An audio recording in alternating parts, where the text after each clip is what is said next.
ಆರೋಗ್ಯ ಹಾಗೂ ನ್ಯೂಟ್ರಿಷನ್ ಸಿಗುತ್ತೆ ನೋಡಿ, ಬಾಡಿ ಸ್ಟ್ರಾಂಗ್ ಆಗುತ್ತೆ. ಸ್ವಲ್ಪ ತಿಂದು ಹಸಿವು ನಿಗುತ್ತೆ, ಡೈಜೆಷನ್ಗೆ ಇಲ್ಲ ಅಪಾಯ. MDH ಸೋಯಾ ಟೀ, ಅಸಲಿ ಪ್ರೋಟೀನ್. MDH.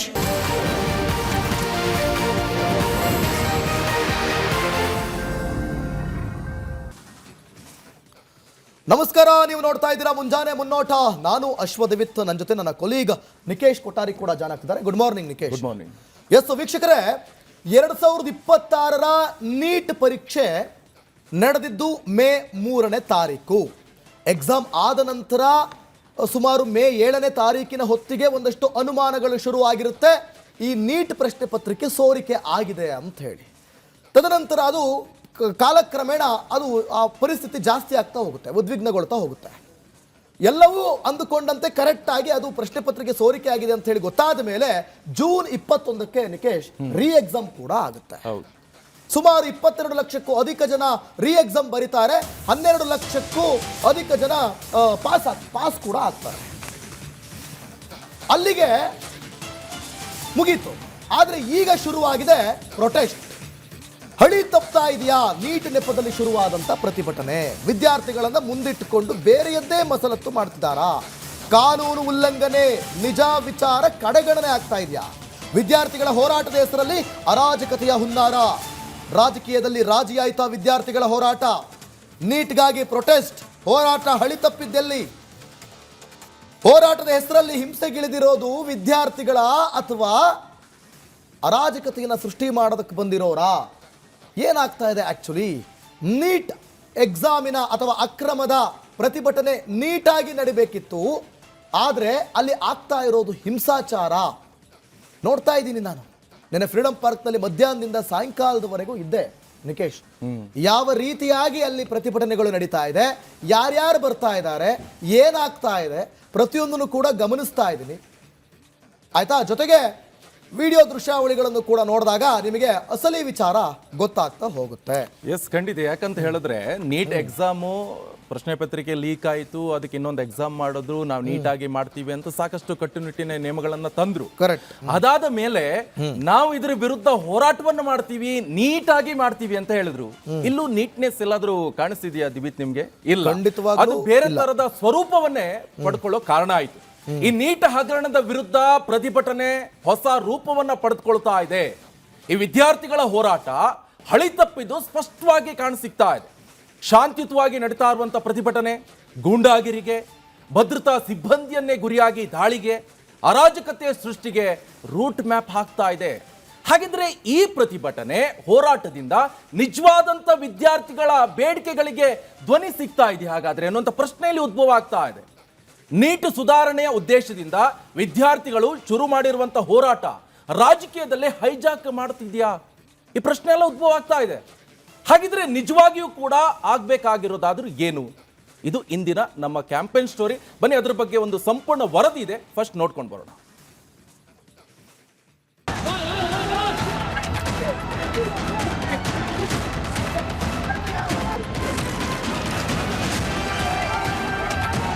ದೇಶದಲ್ಲಿ ನೀಟ್ ಕಿಚ್ಚು ದಗದಗಿಸ್ತಾ ಇದೆ. ಕಷ್ಟಪಟ್ಟು ಓದಿ ಪರೀಕ್ಷೆ ಬರೆದ ವಿದ್ಯಾರ್ಥಿಗಳು ತಮಗೆ ಅನ್ಯಾಯವಾಗಿದೆ, ನ್ಯಾಯ ಕೊಡಿ ಅಂತ ಪ್ರತಿಭಟನೆಗೆ ಇಳಿದಿದ್ರು. ಆದ್ರೆ ಈಗ ಮೂಲ ಉದ್ದೇಶ ಹಾಗೆ ಉಳಿದಿದೆಯಾ? ವಿದ್ಯಾರ್ಥಿಗಳ ಹೋರಾಟ ಹಳಿ ತಪ್ಪಿದಲ್ಲಿ ರಾಜಕೀಯಕ್ಕೆ ರಾಜಿ ಆಯ್ತಾ ಪ್ರತಿಭಟನೆ?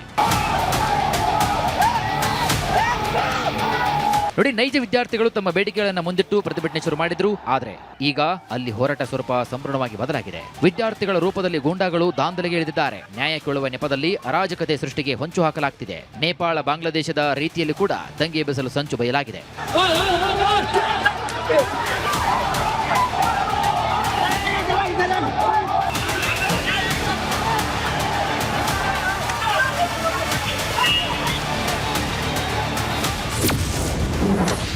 ಎತ್ತ ಸಾಗ್ತಾ ಇದೆ ಸಿಜೆಪಿಯ ಪ್ರತಿಭಟನೆ. ಕಾನೂನು ಉಲ್ಲಂಘನೆ, ನಿಜ ವಿಚಾರ ಕಡೆಗಣನೆ. ದೆಹಲಿಯ ಜಂತರ್ ಮಂತರ್ನಲ್ಲಿ ಹುಟ್ಟಿದ್ದ ಕಿಡಿ ಈಗ ದೇಶದ ಉದ್ದಗಲಕ್ಕೂ ಕೂಡ ಹಬ್ಬಿದೆ. ಈ ಬೆಳವಣಿಗೆ ನೋಡಿದ್ರೆ ಕಾಕ್ರೋಚ್ಗಳ ಪ್ರತಿಭಟನೆಯ ಉದ್ದೇಶ ವಿದ್ಯಾರ್ಥಿಗಳಿಗೆ ನ್ಯಾಯನ ಅಥವಾ ಕೇಂದ್ರ ಶಿಕ್ಷಣ ಸಚಿವ ಧರ್ಮೇಂದ್ರ ಪ್ರಧಾನ್ ರಾಜೀನಾಮೆಯ ಅಥವಾ ಬೇರೇನೋ ಇದೆಯಾ ಅನ್ನೋ ಅನುಮಾನ ಇದೀಗ ಹುಟ್ಟಿಸ್ತಾ ಇದೆ.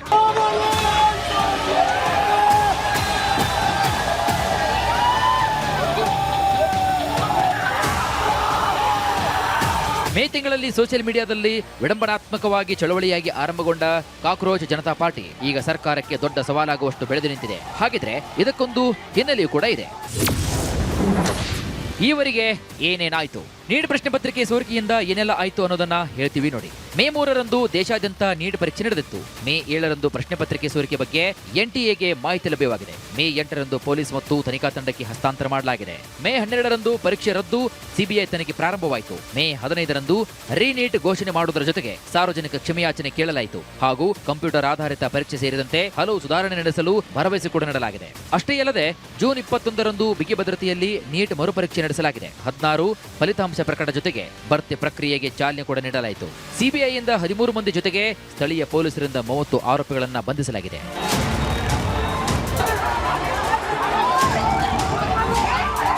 ಈ ನಡುವೆ ವಿದ್ಯಾರ್ಥಿಗಳಿಗೆ ಬೆಂಬಲ ಕೊಡುವುದಾಗಿ ಹೇಳಿಕೊಂಡು ಸಾಮಾಜಿಕ ಕಾರ್ಯಕರ್ತ ಸೋನಂ ವಾಂಗ್ಚುಕ್ ಹೋರಾಟವನ್ನು ಬೆಂಬಲಿಸಿದರು. ಜೂನ್ 28ರಂದು ದೆಹಲಿಯ ಜಂತರ್ ಮಂತರ್ನಲ್ಲಿ ಅನಿರ್ದಿಷ್ಟಾವಧಿ ಉಪವಾಸ ಸತ್ಯಾಗ್ರಹ ಆರಂಭಿಸಿದರು. ಅಲ್ಲಿಂದಲೇ ನೋಡಿ ಇಡೀ ವಿಷಯ ಒಂದು ರೀತಿಯಲ್ಲಿ ದಾರಿ ತಪ್ಪಲು ಪ್ರಾರಂಭಿಸಿತು. ಹೋರಾಟಕ್ಕೆ ಪ್ರವೇಶ ಪಡೆದ ಜಿರಳೆ ಪಕ್ಷ ಶಾಂತಿಯುತವಾಗಿ ನಡೆಯುತ್ತಿದ್ದ ವಿದ್ಯಾರ್ಥಿಗಳ ಪ್ರತಿಭಟನೆಗೆ ಕಾಕ್ರೋಚ್ ಜನತಾ ಪಾರ್ಟಿ ಎಂಟ್ರಿ ಕೊಡ್ತಾ ಇದ್ದಂತೆಯೇ ಬೇರೆಯದ್ದೇ ಸ್ವರೂಪವನ್ನು ಪಡೆದುಕೊಳ್ತು. ಪಾರ್ಟಿಯ ಅಧ್ಯಕ್ಷ ಅಭಿಜಿತ್ ದೀಪ್ಕೆ ನೇತೃತ್ವದಲ್ಲಿ ಹೋರಾಟ ತೀವ್ರವಾಯಿತು. ಹೋರಾಟದ ಸ್ಥಳ ಅಕ್ಷರಶಃ ರಣಾಂಗಣವಾಯಿತು. ನೋಡಿ, 3 ದಿನಗಳ ಹಿಂದೆ ದೆಹಲಿಯಲ್ಲಿ ನಡೆದಿರುವಂತಹ ಗಲಭೆಯೇ ಇದಕ್ಕೆ ಸಾಕ್ಷಿ. ವಿದ್ಯಾರ್ಥಿಗಳ ಸೋಗಿನಲ್ಲಿ ಅರಾಜಕತೆ ಸೃಷ್ಟಿಗೆ ಸಂಚು ರೂಪಿಸಿದ್ದು ಬಯಲಾಯಿತು. ಭದ್ರತಾ ಸಿಬ್ಬಂದಿ ಮೇಲೆ ದಾಳಿ, ಅವರ ವಾಹನಗಳು, ಕಾಂಪೌಂಡ್ಗಳನ್ನು ಧ್ವಂಸ ಮಾಡಲಾಯಿತು. ಸಾರ್ವಜನಿಕ ಸ್ವತ್ತುಗಳಿಗೆ ಹಾನಿ ಮಾಡಲಾಯಿತು. ಪಕ್ಷದ ಕಾರ್ಯಕರ್ತರೆಂದು ಹೇಳಿಕೊಂಡ ಯುವಕರು ಭಾರತದಲ್ಲಿ ನೇಪಾಳದಂತಹ ಸನ್ನಿವೇಶ ತರೋದಾಗಿ, ಆಡಳಿತ ಬದಲಾವಣೆ ತರೋದಾಗಿ ಬೆದರಿಕೆ ಕೂಡ ಹಾಕಿದ್ರು. ಇದರಿಂದ ಇವರೆಲ್ಲರೂ ಕೂಡ ನಿಜವಾಗಿ ವಿದ್ಯಾರ್ಥಿಗಳ ಅನ್ನೋ ಪ್ರಶ್ನೆ ಮೂಡ್ತಾ ಇದೆ. CJP ಬೇಡಿಕೆ ಏನು? ನೋಡಿ, CJP ಕೇಂದ್ರ ಸರ್ಕಾರದ ಮುಂದೆ ಇಟ್ಟಿರುವಂತಹ ಬೇಡಿಕೆಗಳು ಏನು ಅನ್ನೋದನ್ನ ನೋಡ್ತಾ ಹೋಗೋಣ. ಕೇಂದ್ರ ಸಚಿವ ಧರ್ಮೇಂದ್ರ ಪ್ರಧಾನ್ ತಕ್ಷಣವೇ ರಾಜೀನಾಮೆ ನೀಡಬೇಕು. ನೀಟ್ ಪರೀಕ್ಷೆಯ ರದ್ದತಿಯಿಂದ ಮನನೊಂದು ಆತ್ಮಹತ್ಯೆ ಮಾಡಿಕೊಂಡಿರುವಂತಹ ವಿದ್ಯಾರ್ಥಿಗಳ ಕುಟುಂಬಗಳಿಗೆ ತಲಾ 1 ಕೋಟಿ ರೂಪಾಯಿ ಪರಿಹಾರ ನೀಡಬೇಕು. ಹೋರಾಟಗಾರ ಸೋನಂ ವಾಂಗ್ಚುಕ್ರನ್ನ ತಕ್ಷಣವೇ ಬಿಡುಗಡೆ ಮಾಡಬೇಕು. ಪಕ್ಷದ ಕಾರ್ಯಕರ್ತರ ಮೇಲೆ ಹಲ್ಲೆ ನಡೆಸಿರುವಂತಹ ಪೊಲೀಸರ ಮೇಲೆ ಕ್ರಮ ಆಗಬೇಕು ಅಂತ ಬೇಡಿಕೆ ಇಟ್ಟಿದೆ. अगर जितेंद्र जी ने बोला कि कहीं भी बात हो सकती है तो फिर हम लोगों ने ऑलरेडी सजेस्ट कर दिया जंतर मंतर आ जाइए, या तो कोई न्यूट्रल एवेन्यू न्यूट्रल प्लेस आ जाए जैसे कॉन्स्टिट्यूशन क्लब ऑफ इंडिया है, वहाँ पे मिल लेंगे. CJPಯನ್ನು ಮಾತುಕತೆಗೆ ಕರೆದ ಕೇಂದ್ರ ಸರ್ಕಾರ. ಪ್ರತಿಭಟನೆ ತೀವ್ರತೆಯ ಬೆನ್ನಲ್ಲೇ CJP ಜೊತೆ ಸರ್ಕಾರದ ಮಾತುಕತೆ ಮುಂದಾಗಿತ್ತು. 3-4 ಬಾರಿ ಬರಲು ಹೇಳಿದ್ರೂ ಕೂಡ CJP ಕಾರ್ಯಕರ್ತರು ಮಾತ್ರ ಬಂದಿಲ್ಲ. ಈ ವಿಚಾರವೂ ಕೂಡ ಇದೀಗ ಭಾರಿ ರಾಜಕೀಯ ಜಟಾಪಟಿಗೆ ದಾರಿ ಮಾಡಿದೆ.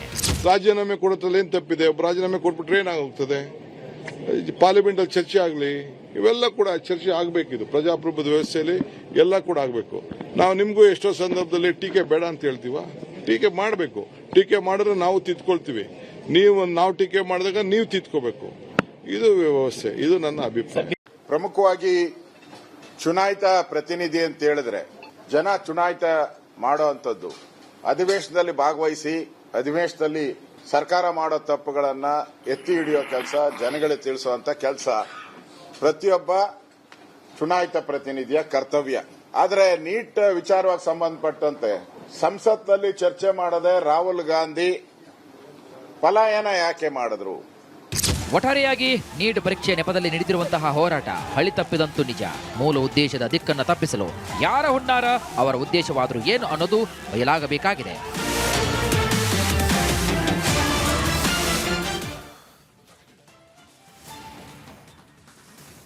ನಿಕೇಶ್, ನಾನು ನೇರವಾಗಿ ಹೇಳಕ್ ಇಷ್ಟಪಡ್ತೀನಿ. ನಿನ್ನೆ ಫ್ರೀಡಂ ಪಾರ್ಕ್ ನಾನು ಹೋಗಿದ್ದೆ, ಸರಿನಾ? ಪ್ರತಿಭಟನೆಯ ರೂಪುರೇಷೆಗಳನ್ನ ಗಮನಿಸ್ತಾ ಇದ್ದೆ. ಮೀಡಿಯಾದವರು ಹೋದ್ ಕೂಡಲೇ ಗೋ ಬ್ಯಾಕ್ ಅಂತ ಕೂಗೋದು. ಈಗ ಅವ್ರನ್ನ ಕವರೇಜ್ ಮಾಡಿದ್ರೆ ಅಲ್ವಾ ಅವ್ರು ಏನ್ ಪ್ರತಿಭಟನೆ ಮಾಡ್ತಾ ಇದಾರೆ ಅಂತ ನಾವು ಕೂಡ ತೋರ್ಸಕ್ಕಾಗೋದು. ನಮಗೆ ಅವಕಾಶ ಕೊಡದೇನೆ ಇವರು ಈ ತರ ಕೂಗ್ತಾರೆ. ಆಮೇಲೆ ಹೇಳ್ತಾರೆ ಅವತ್ತು 20 ದಿನ ನೀವು ಎಲ್ಲೋ ಹೋಗಿದ್ರಿ ಅಂತ. ನಿಮಗೆ ಎಲ್ಲದಕ್ಕೂ ನಾನು ಮಾಹಿತಿಯನ್ನ ಕೊಡ್ತಾ ಹೋಗ್ತೀನಿ ರೀ. ಇದೇ 2019 ನೇಮಕಾತಿ ಪರೀಕ್ಷೆಗಳ ಅಕ್ರಮ ಆದಾಗ ಇದೇ ಮಾಧ್ಯಮನೇ ಮಾತನಾಡಿದ್ದು, ಇದೇ KPSC ನೇಮಕಾತಿ ಅಕ್ರಮಗಳಾದಾಗ ಇದೇ ಮಾಧ್ಯಮನೇ ಮಾತಾಡೋದು. ನಿನ್ನೆ ವೆಟರ್ನರಿ ಡಾಕ್ಟರ್ ಆಗೋದಕ್ಕೆ 80 ಲಕ್ಷ ಲಂಚ ಕೊಡಬೇಕು ಅಂತ ಹೇಳಿದನ್ನ ಇದೇ ರಿಪಬ್ಲಿಕ್ ಕನ್ನಡ ತೋರಿಸಿರೋದು. ಅಷ್ಟೇ ಅಲ್ಲ, ಇದೇ ನೀಟ್ ಎಕ್ಸಾಮ್ ನಲ್ಲಿ ಮೊನ್ನೆ 10 ನಿಮಿಷ ಲೇಟ್ ಆಗಿದ್ದಕ್ಕೆ ಒಂದಷ್ಟು ವಿದ್ಯಾರ್ಥಿಗಳನ್ನ ಹೊರಗಡೆ ನಿಲ್ಸಿದ್ರಲ್ಲ, ಅವಾಗ ಎಲ್ಲೋಗಿತ್ತು ಸರ್ಕಾರ ಇದನ್ನ ಪ್ರಶ್ನೆ ಮಾಡೋದಕ್ಕೆ? ಎಲ್ಲೋಗಿದ್ರಿ ನೀವೆಲ್ಲ? ಯಾಕೆ ಇದನ್ನ ಪ್ರಶ್ನೆ ಮಾಡಿಲ್ಲ? ಅವತ್ತು 4-5 ಹೆಣ್ಣು ಮಕ್ಕಳ ಜೀವನ ಹಾಳಾಯ್ತಲ್ಲ, ವಿದ್ಯಾರ್ಥಿಗಳ ಜೀವನ ಹಾಳಾಯ್ತಲ್ಲ ಅವತ್ತು ಎಕ್ಸಾಮಿಗೆ ಕೂರಿಸ್ತೆ. ಅವರುಗಳ ಕಥೆ ಏನು? ಅವತ್ತು ತೋರಿಸಿದ್ದು ಇದೇ ಮೀಡಿಯಾ, ಇದೇ ಮಾಧ್ಯಮ, ರೈತರ ಪರವಾಗಿ ನಿಂತಿರೋದು ಇದೇ ಮಾಧ್ಯಮ, ರಿಪಬ್ಲಿಕ್ ರೈತರ ಪರವಾಗಿ ಹೋರಾಟಗಳಾಗ್ತಾ ಇದೆ, ರೈತರೆಲ್ಲ ಬೀದಿ ಬಿದ್ದು ಉರುಳ್ತಾ ಇದ್ದಾರೆ. ಅವಾಗೆಲ್ಲ ನೀವೆಲ್ಲ ಎಲ್ಲೋಗಿದ್ರಿ ಅಂತ ಪ್ರಶ್ನೆ ಮಾಡ್ತೀವಿ, ಉತ್ತರ ಕೊಡ್ತೀರಾ? ಅದೇ ನೀವು ಮಾಡ್ತಿರುವಂತ. ಹೌದು, ವಿದ್ಯಾರ್ಥಿಗಳ ಪರವಾಗಿ ನಾವು ಯಾವಾಗಲೂ ನಿಂತಿದ್ದೀವಿ, ವಿದ್ಯಾರ್ಥಿಗಳ ಪರನೇ. ವಿದ್ಯಾರ್ಥಿಗಳ ಅನ್ಯಾಯ ಆಗಿದೆ, ಕೇಂದ್ರ ಸರ್ಕಾರನ ಇದೇ ಮೀಡಿಯಾ ಪ್ರಶ್ನೆ ಮಾಡ್ತೀವಿ, ಆನ್ಸರ್ ಮಾಡಲೇಬೇಕು, ಉತ್ತರ ಕೊಡಲೇಬೇಕು. ರಾಜೀನಾಮೆ ಕೊಡಬೇಕಾ? ವಿದ್ಯಾರ್ಥಿಗಳು ಕೇಳ್ತಿದಾರ ಅಂದ್ಮೇಲೆ ಅದಕ್ಕೆ ನೀವು ಉತ್ತರ ಕೊಡಲೇಬೇಕು. You are the answerable. ಆದ್ರೆ ನೀವು ಈ ರೀತಿ ನಮ್ಮನ್ನು ಹತ್ತಿಕ್ಕುವಂತ ಕೆಲಸ ಮಾಡ್ತಿದ್ರ. ಆದ್ರೆ ನೀವು ಪ್ರತಿಭಟನೆಯನ್ನು ಮಾಡಬಹುದು ಪರ್ಮಿಷನ್ ಕೇಳ್ಕೊಂಡು. ಆದ್ರೆ ನಾವು ನಮ್ಮ ಫ್ರೀಡಮ್ ಆಫ್ ಸ್ಪೀಚ್ ಆರ್ಟಿಕಲ್ 19 ಅದು ನಮಗೂ ಇದೆ, ನಾವು ಬರ್ತೀವಿ. ಆದ್ರೆ ನಿಮ್ ತರ ರಿಸ್ಟ್ರಿಕ್ಷನ್ಸ್ ನ ಮೀರೋದಿಲ್ಲ. We have restrictions. ಅದಕ್ಕಂತ ಒಂದಷ್ಟು ಆರ್ಟಿಕಲ್ಸ್ ಇದೆ, ಅದನ್ನು ನಾವು ಪಾಲಿಸ್ತೀವಿ. ಕರೆಕ್ಟಾ? ನಾವೇನ್ ಬೇರೆ ಕೇಳ್ತಾ ಇಲ್ಲ, ನಾವು ಕೇಳ್ತಾ ಇರೋದು ವಿದ್ಯಾರ್ಥಿಗಳ ಪರವಾಗಿಯೇ. ಎಸ್, ಇದ್ರ ಬಗ್ಗೆ ನಾನು ಯಾಕಂದ್ರೆ ಹೇಳಬೇಕಿತ್ತು. ನಿನ್ನೆ ಯಾವ ರೀತಿ ಮಾಧ್ಯಮದವರ ಮೇಲೆ ಯಾವ ರೀತಿ ನಡ್ಕೊಳ್ತಾ ಇದ್ದಾರೆ, ಇದು ಸರಿಯಲ್ಲ, ಇದು ಸರಿಯಲ್ಲ. ಆಯ್ತಾ? ರಿಪಬ್ಲಿಕ್ ಕನ್ನಡ ಧ್ಯೇಯ ವಾಕ್ಯ ನಿಮ್ಮ ಧ್ವನಿ ಜನರ ಅಭಿಪ್ರಾಯಕ್ಕೆ ಒಂದು ಮುಕ್ತ ವೇದಿಕೆಯನ್ನು ಕೂಡ ರಿಪಬ್ಲಿಕ್ ಕನ್ನಡ ಒದಗಿಸಿಕೊಡ್ತಾ ಇದೆ. ಅದರಂತೆ ನೀವು ನಿಮ್ಮ ಅಭಿಪ್ರಾಯವನ್ನು ತಿಳಿಸಬಹುದು. ನೀಟ್ ಪ್ರಶ್ನೆ ಪತ್ರಿಕೆ ಸೋರಿಕೆಯನ್ನು ವಿರೋಧಿಸಿ ಶುರುವಾದಂಥ ವಿದ್ಯಾರ್ಥಿಗಳ ಹೋರಾಟ ಹಳಿ ತಪ್ಪೋಗ್ತಾ ಇದೆಯಾ?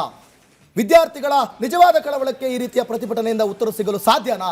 ಈ ಬಗ್ಗೆ ನಿಮ್ಮ ಅಭಿಪ್ರಾಯವನ್ನು, ನಮ್ಮ ಆನ್ಲೈನ್ಸ್ ಓಪನ್ ಆಗಿದೆ, ವಾಟ್ಸಪ್ ನಂಬರ್ ಕೂಡ ಇದೆ, ಕಾಲಿಂಗ್ ನಂಬರ್ ಕೂಡ ಇದೆ, ಲಿಂಕ್ ಕೂಡ ಇದೆ.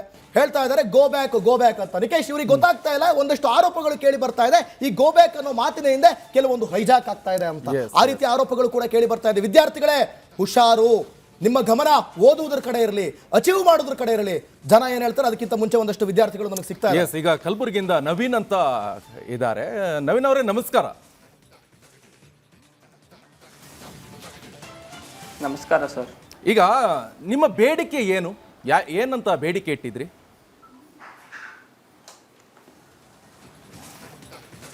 ಈ ಥರದ ಪೇಪರ್ ಲೀಕ್ ಮುಂದೆ ನಡೆಯಬಾರದು, ಹಾಗೆ ಇಂಥದ್ರಿಂದ ನಮ್ಮಂಥ ಸ್ಟೂಡೆಂಟ್ಸ್ಗಳಿಗೆ ಬಹಳ ತೊಂದರೆ ಆಗುತ್ತದೆ. ಇದನ್ನು ಗೌರ್ಮೆಂಟ್ ಆದಷ್ಟು ಕೂಡ ಧ್ಯಾನಕ್ಕೆ ತಂದು ಮತ್ತು ಇಂಥ ಪೇಪರ್ ಲೀಕ್ ಮುಂದೆ ಆಗಬಾರದೆಂದು ನಮ್ಮ ಬೇಡಿಕೆ ಸರ್. ಈ ಬೇಡಿಕೆನೇ ಕಾಣಿಸ್ಕೊಂಡಿಲ್ಲ ಅಲ್ಲ ಅಲ್ಲಿ ನೀವು ಕೊಟ್ಟಿರುವಂಥದ್ದು 3 ಬೇಡಿಕೆ ಅಲ್ಲ.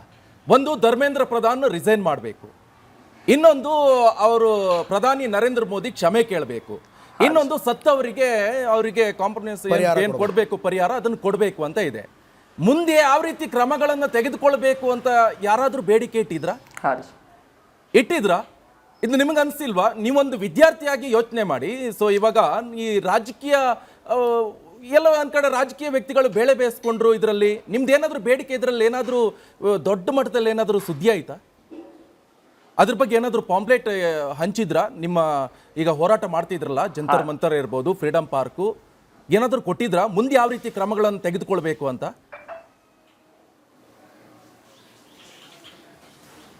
ನಮ್ಮ ಕಾಲೇಜ್ ಕೂಡ ಸರ್ ಸ್ವಲ್ಪ ಗ್ರೂಪ್ಸ್ಗಳು ಬಂದಿದ್ದೀರಿ ಸರ್ ಇದ್ರ ಬಗ್ಗೆ, ನೀಟ್ ಪ್ರೊಟೆಸ್ಟ್ ಬಗ್ಗೆ ಹೇಳಕ್ಕೆ. ನವೀನ್, ನೀವು ನೀಟ್ ಎಕ್ಸಾಮ್ ಬರ್ದಿದ್ದೀರಿ ಅಲ್ವಾ? ಹೆಂಗೆ? ಹಾಂ ರೀ ಸರ್. NEET exam ಬರ್ದಿದ್ರಿ? ಹಾಂ ರೀ ಸರ್. ರೀ ಎಕ್ಸಾಮ್ ಕೂಡ ಬರ್ದಿದ್ದೀರಾ ನೀವು? ಹಾಂ. ಹೇಗಿರುತ್ತೆ ಎಕ್ಸಾಮ್ಸ್ ಒಳಗಡೆ, ಯಾವ ರೀತಿ ಇರುತ್ತೆ, ಮತ್ತೆ ಯಾವ ಕ್ರಮವಾಗಿ ಎಕ್ಸಾಮ್ಸ್ ನಡೆಯುತ್ತೆ, ಎಷ್ಟು ಗಂಟೆಗೆ ಹೋಗಬೇಕು, ಎಷ್ಟು ಗಂಟೆಗಳ ಕಾಲ ಎಕ್ಸಾಮ್ ನಡೆಯುತ್ತೆ, ಮತ್ತೆ ಅಲ್ಲಿನ ವಾತಾವರಣ ಹೇಗಿರುತ್ತೆ, ಸ್ವಲ್ಪ ನಮ್ಮ ಹತ್ರ ಹಂಚ್ಕೊಳ್ಬೋದಾ? ಹಾಂ ರೀ ಸರ್. ಹೇಳಿ. ಮೊದಲು ನೀಟ್ ಅವ್ರು ಅಡ್ಮಿಟ್ ಕಾರ್ಡ್ದಲ್ಲೇ ಕೊಡುತ್ತಾರೆ ಸರ್ ಈ ರಿಪೋರ್ಟಿಂಗ್ ಟೈಮ್ ಎಷ್ಟರ ಒಳಗಡೆ ಬರಬೇಕಂತೆ. ಅವಾಗಲೇ ಕೊಡ್ತಾರೆ. ಸೆಕ್ಯೂರಿಟಿ ಚೆಕ್ ಮಾಡ್ತಾವ್ರಿ ಸರ್. ಹಾಂ ರೀ ಸರ್, ಅವಾಗೇ ಕೊಡುತ್ತಾರೆ. ಓಕೆ ನವೀನ್, ನಿಮಗೆ ಪ್ರಶ್ನೆ ಪತ್ರಿಕೆ ಸೋರಿಕೆ ಆಗಿದೆ ಅಂತ ಅನುಮಾನ ಬಂದಿದ್ದು ಯಾವಾಗ, ಹೇಗೆ? ಹಾಂ ರೀ ಸರ್. ಹೇಗೆ ಅನುಮಾನ ಬಂತು ನಿಮಗೆ? ನಮ್ಗೇನು ಇದ್ರ ಬಗ್ಗೆ ಏನು ಬಂದಿದ್ದಿಲ್ಲ ಸರ್. ಯಾವ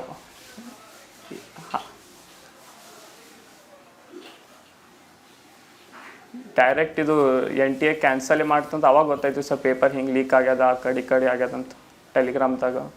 ಓ, ಟೆಲಿಗ್ರಾಮ್ದಲ್ಲಿ. ಓಕೆ.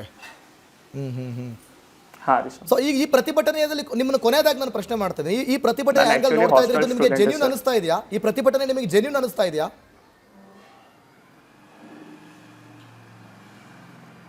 ಹಾಂ ರೀ ಸರ್, ಜೆನ್ಯೂನ್ ಅದ ರೀ ಸರ್. ಓಕೆ.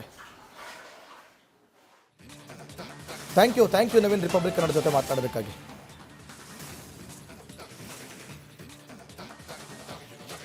ನೋಡಿ, NTA ನ್ಯಾಷನಲ್ ಟೆಸ್ಟಿಂಗ್ ಅಥಾರಿಟಿ ಏನಿದೆಯಲ್ಲ, ಏಜೆನ್ಸಿ, ಅದೊಂದು ಏಜೆನ್ಸಿ, ನ್ಯಾಷನಲ್ ಟೆಸ್ಟಿಂಗ್ ಏಜೆನ್ಸಿ, ಆಯ್ತಾ? ಅದರಿಂದ ಅದನ್ನು ತೆಗೆದುಹಾಕಬೇಕು ಅನ್ನುವಂಥದ್ದು ವಿದ್ಯಾರ್ಥಿಗಳ ಒಂದು ವಾದ. ಹೌದು. ಯಾಕಂತಂದರೆ ಅದನ್ನ ಈಗ ನೋಡಿ ನಿಕೇಶ್, ಮುಂಚೆ ನಿಮಗೆ ಆಲ್ ಇಂಡಿಯಾ ಪ್ರೀ ಟೆಸ್ಟಿಂಗ್ ಆಗಿ ನಡೀತಾ ಇತ್ತು ಮೊದಲು ಎಕ್ಸಾಮ್, ಆಯ್ತಾ? ಅದಾದ್ಮೇಲೆ ಆಯಾ ರಾಜ್ಯಗಳಲ್ಲಿ ನಿಮಗೆ CET ತರ ಮಾಡ್ಕೊಳ್ತಾ ಇದ್ರು. 2010ರಲ್ಲಿ ನೀಟ್ ಅನ್ನೋದು ಪ್ರಸ್ತಾವನೆ ಆಯಿತು, ಆಯ್ತಾ? ಅದಾದ್ಮೇಲೆ 2013ರಲ್ಲಿ ಮೊದಲ ಎಕ್ಸಾಮ್ ನಡೆಯುತ್ತೆ ನೀಟ್.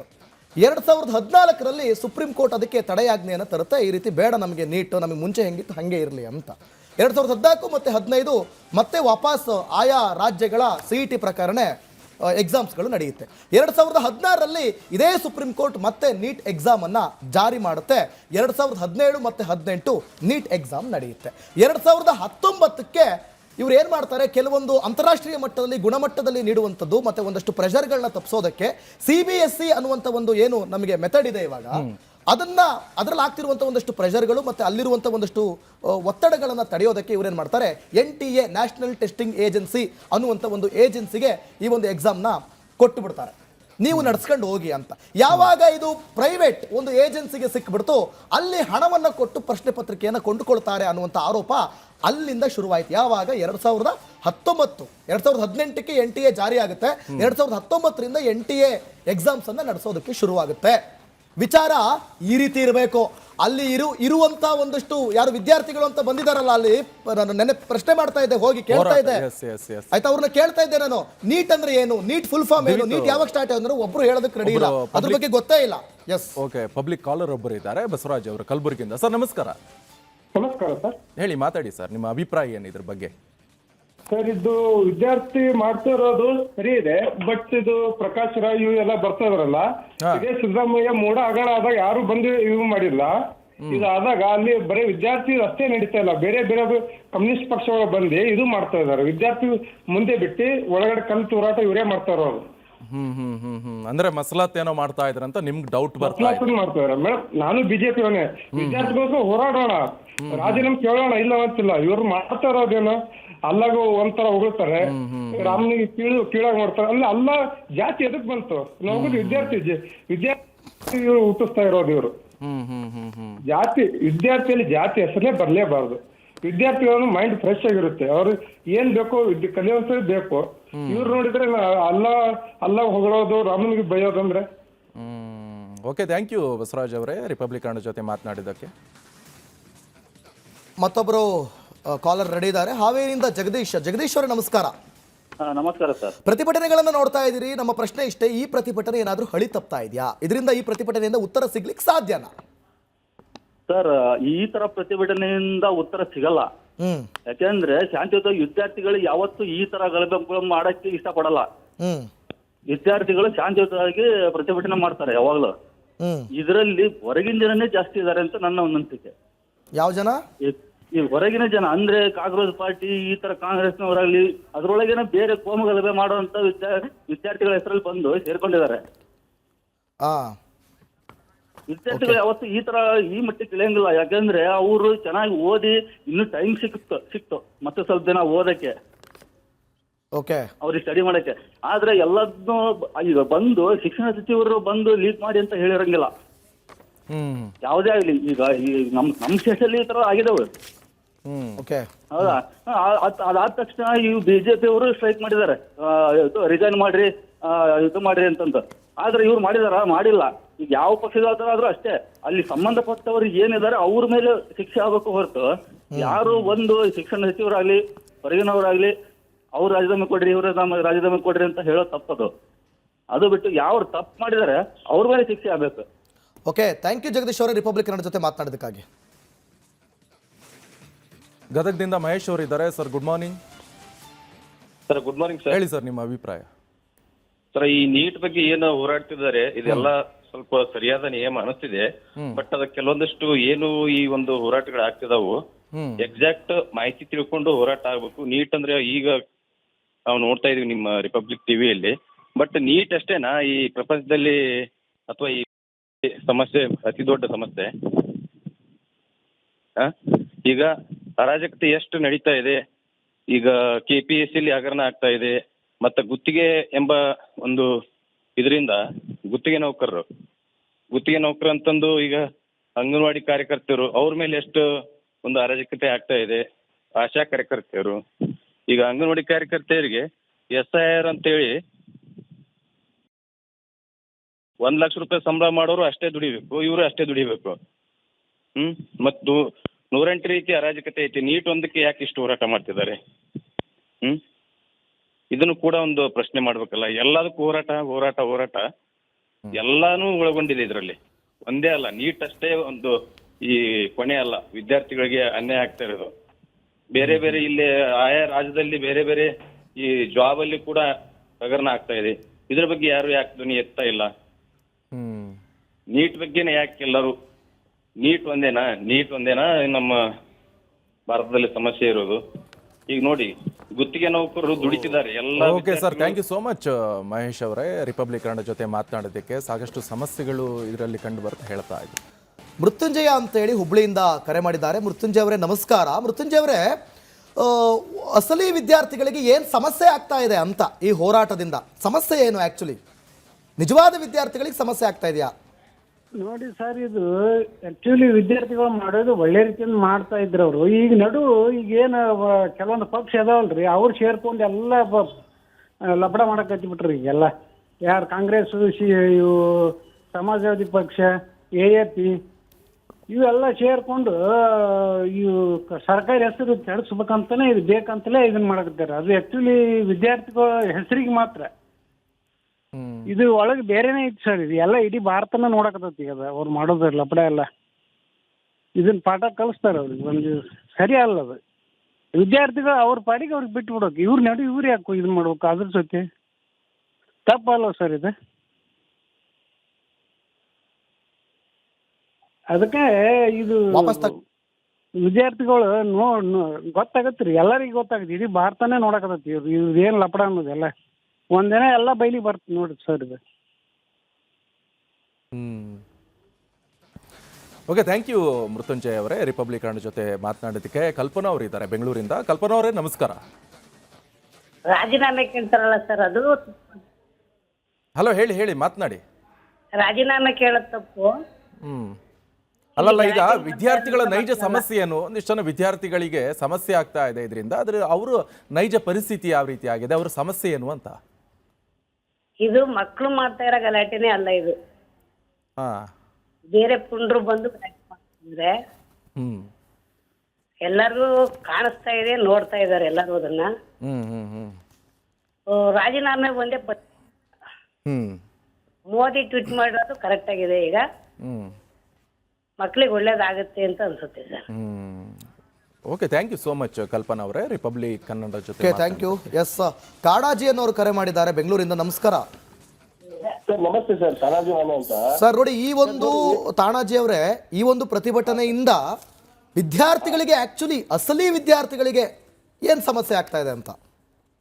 ಸರ್, ಈ ವಿದ್ಯಾರ್ಥಿ ನೋಡಿ, ಈಗ ನನಗೆ ಏನ್ ಪ್ರಶ್ನೆ ಅಂದ್ರೆ ಸರ್, ವಿದ್ಯಾರ್ಥಿಗಳಿಗೆ ನನ್ನ ಪ್ರಕಾರ ಇದು ನೀಟ್ ದಲ್ಲಿ ಎಕ್ಸಾಮ್ ಅಲ್ಲಿ ಇದಾಯ್ತಲ್ಲ ಸರ್, ಲೀಕ್ ಆಯ್ತಲ್ಲ ಸರ್. ಸ್ಟಾರ್ಟಿಂಗ್ ಅಲ್ಲಿ ಬಹಳ ತೊಂದರೆ ಆಗಿದೆ ಪಾಪ ಅವ್ರಿಗೆ, ವಿದ್ಯಾರ್ಥಿಗಳಿಗೆ ಅನ್ಯಾಯ ಆಗಿದೆ. ಯಾಕಂದ್ರೆ ಬಹಳ ಜನ ಸ್ಟೂಡೆಂಟ್ ಓದಿರ್ತಾರೆ, ಎಕ್ಸಾಮ್ ಬರ್ದಿರ್ತಾರೆ. ಐ ಅಗ್ರಿ ಸರ್, ನಾವು ಒಪ್ಕೊಳ್ತೀವಿ ಅದನ್ನ. ಮತ್ತೊಮ್ಮೆ ಎಕ್ಸಾಮ್ ಬರ್ಬೇಕಂದ್ರೆ ನಿಜವಾಗ್ಲೂ ಅವ್ರಿಗೆ ಒಂಥರ ಆ ಫೇಲ್ ಇರುತ್ತೆ, ಫ್ರಸ್ಟ್ರೇಷನ್ ಇರುತ್ತೆ, ಕರೆಕ್ಟ್ ಅಲ್ಲ ಸರ್? ಬಟ್ ನಾವು ಕೂಡ ನೀವು ಹೇಳಿದಾಗೆ ಸರ್, ನೀವು ವಿದ್ಯಾರ್ಥಿ ಪರವಾಗಿದ್ರೆ ನಾವು ಕೂಡ ವಿದ್ಯಾರ್ಥಿ ಪರವಾಗಿದ್ದೀವಿ. ಖಂಡಿತ. ಆದರೆ ಇವಾಗ ಈ ಹೋರಾಟ ನಡೀತಾ ಇದೆಯಲ್ಲ, ಯಾವ ನಿಟ್ಟಿನಲ್ಲಿ ನಡೀತಾ ಇದೆ ಸರ್ ಇದು? ಯಾರ ಕಡೆ ಇದೆ ಇದು ಹೋರಾಟ? ಇದ್ದುದು ವಿದ್ಯಾರ್ಥಿಗೋಸ್ಕರ. ನಾವು ಕೂಡ ಪರವಾಗಿ ಇದ್ದೀವಿ ಸರ್. ವಿದ್ಯಾರ್ಥಿಗಳು ಬಹಳಷ್ಟು ಸಂಘಟನೆಗಳಿದ್ದಾವೆ, ಅವರೇ ಮುಂದೆ ಬಂದ್ರೆ ನಮ್ಮ ದೇಶದಲ್ಲಿ. ಅವನೇ CJP ಅಂತ ಹೆಸರು ತಗೊಂಡು ಬೇರೆ ದೇಶದಲ್ಲಿ ನಮ್ಮ ದೇಶಕ್ಕೆ ಬರ್ಬೇಕಾಗಿತ್ತು. ಅವನು ನಮ್ಮ ದೇಶದಲ್ಲಿ ಬರ್ಬೇಕಿತ್ತಲ್ಲ. ಬಹಳಷ್ಟು ವಿದ್ಯಾರ್ಥಿಗಳ ಸಂಘಟನೆಗಳಿದ್ದಾವೆ. ಒಂದಲ್ಲ ಸಂಘಟನೆ ಕಾಣಿಸ್ತಾರೆ ಸರ್ ನಿಮ್ಗೆ. ಮತ್ತೆ ನಿಜವಾದ ವಿದ್ಯಾರ್ಥಿ ಯಾರ್ಯಾರು ನೀಟ್ ಬರೀತಾರೆ ಸರ್, ನೀವು ನೋಡಿ ಸರ್, ಅದರಲ್ಲಿ ಎಷ್ಟು ಪ್ರತಿನಿಧಿ ಕಾಣಿಸ್ತಾರೆ ಸರ್ ನಿಮ್ಗೆ. ವಿದ್ಯಾರ್ಥಿಗಳು ಹೋರಾಟ ಮಾಡಕ್ ಹೋಗಿದ್ದಾರೆ, ಆದ್ರೆ ಅಲ್ಲಿ ಹೋದಾಗ ಸತ್ಯ ಗೊತ್ತಾದ್ಮೇಲೆ ಅವರು ವಾಪಸ್ ಹೋಗಿದ್ದಾರೆ ಸರ್. ಕರೆಕ್ಟ್. ಬೇರೆ ಅಲ್ಲಿ ಪಾಪ ಅವ್ರು ನ್ಯಾಯ ಸಿಗುತ್ತೆ ಅನ್ಕೊಂಡು ಹೋಗಿದ್ದಾರೆ, ನ್ಯಾಯ ಇಲ್ಲ. ಅಲ್ಲಿ ಅನ್ಯಾಯ ಮಾಡ್ತಾ ಇದ್ದಾರೆ. ಅಲ್ಲಿ CJP ಪೊಲೀಸ್ ಪ್ರೊಟೆಸ್ಟ್ ಮಾಡಿದ್ರೆ ಏನ್ ಹೆಸರಲ್ಲಿ ವಿದ್ಯಾರ್ಥಿಗೆ ನ್ಯಾಯ ಸಿಗ್ಬೇಕಂತ. ನಾವು ಖಂಡಿತವಾಗೂ ಇಲ್ಲಿ ಇಡೀ ದೇಶದ ಪರವಾಗಿದೆ. ಆದರೆ ಈ ಯಾವ ತರ ಚೇಂಜ್ ಆಯ್ತು ಸರ್ ಇದು ಪ್ರತಿಭಟನೆ? ಯಾವ ವಿದ್ಯಾರ್ಥಿ ಕಲ್ತು ಹೊಡಿತಾರೆ ಸರ್, ಹೇಳಿ ಸರ್ ನೀವು? ಅದೇ ನಮ್ಮ ಪ್ರಶ್ನೆ, ಅದೇ ನಮಗೂ ಕೂಡ ತಲೆಯಲ್ಲಿ ಓಡ್ತಾ ಇರುವಂತಹ ಪ್ರಶ್ನೆಗಳು. ತಾಣಾಜಿ ಅವರೇ, ಥ್ಯಾಂಕ್ ಯು ರಿಪಬ್ಲಿಕ್ ಕನ್ನಡ ಜೊತೆ ಮಾತನಾಡಿದಕ್ಕೆ. ಇನ್ನೊಬ್ರು ಮಂಜು ಅಂತ ಕಾಲರ್ ರೆಡಿ ಇದ್ದಾರೆ. ಮಂಜು ಅವರೇ ನಮಸ್ಕಾರ. ಸರ್ ನಮಸ್ತೆ ಸರ್. ಈ ಪ್ರಶ್ನೆ ಪತ್ರಿಕೆ ಸೋರಿಕೆಯಿಂದ ವಿದ್ಯಾರ್ಥಿಗಳ ನೈಜ ಸಮಸ್ಯೆ ಏನು ಅಂತ ಕ್ವಶನ್ ಏನು? ಸಮಸ್ಯೆ ಆಗಿದೆ ಸರ್. ಹ್ಮ್ ಆ ಸಮಸ್ಯೆ ಬಗೆಹರಿಸಬೇಕು. ಅದನ್ನ ಈ ರೀತಿ ಮಾಡಬಾರ್ದು ಸರ್. ಹ್ಮ್ ಈ ರಾಹುಲ್ ಗಾಂಧಿ ಆಗ್ಲಿ, ಮೇನಕಾ ಗಾಂಧಿ ಆಕ್ಚುಲಿ ಶಾದವ್ ಆಗ್ಲಿ, ಅವ್ನು ಯಾರೋ ಜಿರ್ಲೆ ಪಾರ್ಟಿ ಇದನ್ನಲ್ಲ, ಅವನು ಈ ರೀತಿ ಎಲ್ಲ ಮಾತಾಡಿ ಅದನ್ನ ಬಗೆಹರಿಸಬೇಕು ಹೊರತು ಬೀದಿಗೆ ಇಳ್ಕೊಟ್ಟು ವಿದ್ಯಾರ್ಥಿಗಳನ್ನ ಇದು ಮಾಡಬಾರ್ದು ಸರ್. ಹೌದು ಸರ್, ಈ ರೀತಿ ಇವೆಲ್ಲ ಮಾಡೋದು ತಪ್ಪು ಸರ್. ಅದನ್ನ ಚರ್ಚಿಸ್ಬೇಕು, ಮಾತಾಡ್ಬೇಕು, ಅದ್ರ ಸಮಸ್ಯೆ ಏನಾಗಿದೆ ಏನು ಅಂತ ಅದ್ರ ಬಗೆಹರಿಸಬೇಕು. ಇದೆಲ್ಲ ರಾಜಕೀಯ ವ್ಯಕ್ತಿಗಳ ಸರ್ ಎಲ್ಲವರದು ದೇಶ ಉದ್ಧಾರ ಮಾಡ್ತಾರೆ ಸರ್. ಆಗಿರೋದು ಮಕ್ಕಳಿಗೆ ಅನ್ಯಾಯ, ಇವೆಲ್ಲ ತಪ್ಪು ಸರ್ ಮಾಡೋದು ಇವೆಲ್ಲ. ಇಂಥದ್ದೆಲ್ಲ ನಾವು ಜೈಲಿಗೆ ಹಾಕ್ಬಿಟ್ಟು ಶಿಕ್ಷೆ ಕೊಡ್ಬೇಕು ಸರ್ ಎಲ್ಲರಿಗೂ. ಎಸ್, ಓಕೆ, ಥ್ಯಾಂಕ್ ಯು ಮಂಜು ಅವರೇ, ರಿಪಬ್ಲಿಕ್ ಕನ್ನಡ ಜೊತೆ ಮಾತನಾಡಿದ್ರು. ಎಸ್, ನೆಕ್ಸ್ಟ್ ಮತ್ತೊಬ್ಬರು ಕಾಲರ್, ಬಹಳ ಇಂಪಾರ್ಟೆಂಟ್ ಕಾಲರ್, ನೀಟ್ ಪಾಸ್ ಆದಂಥ ವಿದ್ಯಾರ್ಥಿ ಗಣೇಶ್ ಬಂಡೇಕರ್ ಅಂತೇಳಿ. ಗಣೇಶ್ ಬಂಡೇಕರ್ ಅವರು ಲೈವ್ಗೆ ಸಿಗ್ತಾ ಇದ್ದಾರೆ, ನಮಗೆ ನೇರವಾಗಿ ಲೈವ್ಗೆ ಸಿಗ್ತಾ ಇದ್ದಾರೆ, ಕರೆಯಲ್ಲ. ಗಣೇಶ್ ಬಂಡೇಕರ್ ಅಂತೇಳಿ. ಗಣೇಶ್ ಬಂಡೇಕರ್ ಅವರೇ ನಮಸ್ಕಾರ. ಸರ್, ನೀವು ಎಕ್ಸಾಮ್ ಬರ್ದಿದ್ದೀರಿ, ನೀವು ರೀ ಎಕ್ಸಾಮ್ ಕೂಡ ಬರ್ದಿದ್ದೀರಿ ಅಲ್ವಾ? ರೀ ಎಕ್ಸಾಮ್ ಬರೆದು ನೀವು ಪಾಸ್ ಔಟ್ ಆಗಿದ್ದೀರಾ ಸರ್. ಫಸ್ಟ್ ಕ್ವಶನ್ ಅದೇ, ನೀಟ್ ಅನ್ನುವಂಥ ಎಕ್ಸಾಮ್ ನೀಟಾಗಿ ನಡೆದಿದೆಯಾ, ಮತ್ತೆ ರೀ ಎಕ್ಸಾಮ್ ಅಲ್ಲೂ ಕೂಡ ಯಾವ ರೀತಿ ಇತ್ತು ವಾತಾವರಣ? ಫಸ್ಟ್ ಅದನ್ನ ಹೇಳಿ ಸರ್, ಆಮೇಲೆ ನಾನು ನೆಕ್ಸ್ಟ್ ಕ್ವಶನ್ ಮಾಡ್ತೀನಿ ನಿಮಗೆ. ಫಸ್ಟ್ಲಿ ಸರ್, ನೀಟ್ ಎಕ್ಸಾಮ್ ಅದು 3 ಮೇ ರಂದು ನಡೆಯಲಾಗಿಸಿದ್ದು.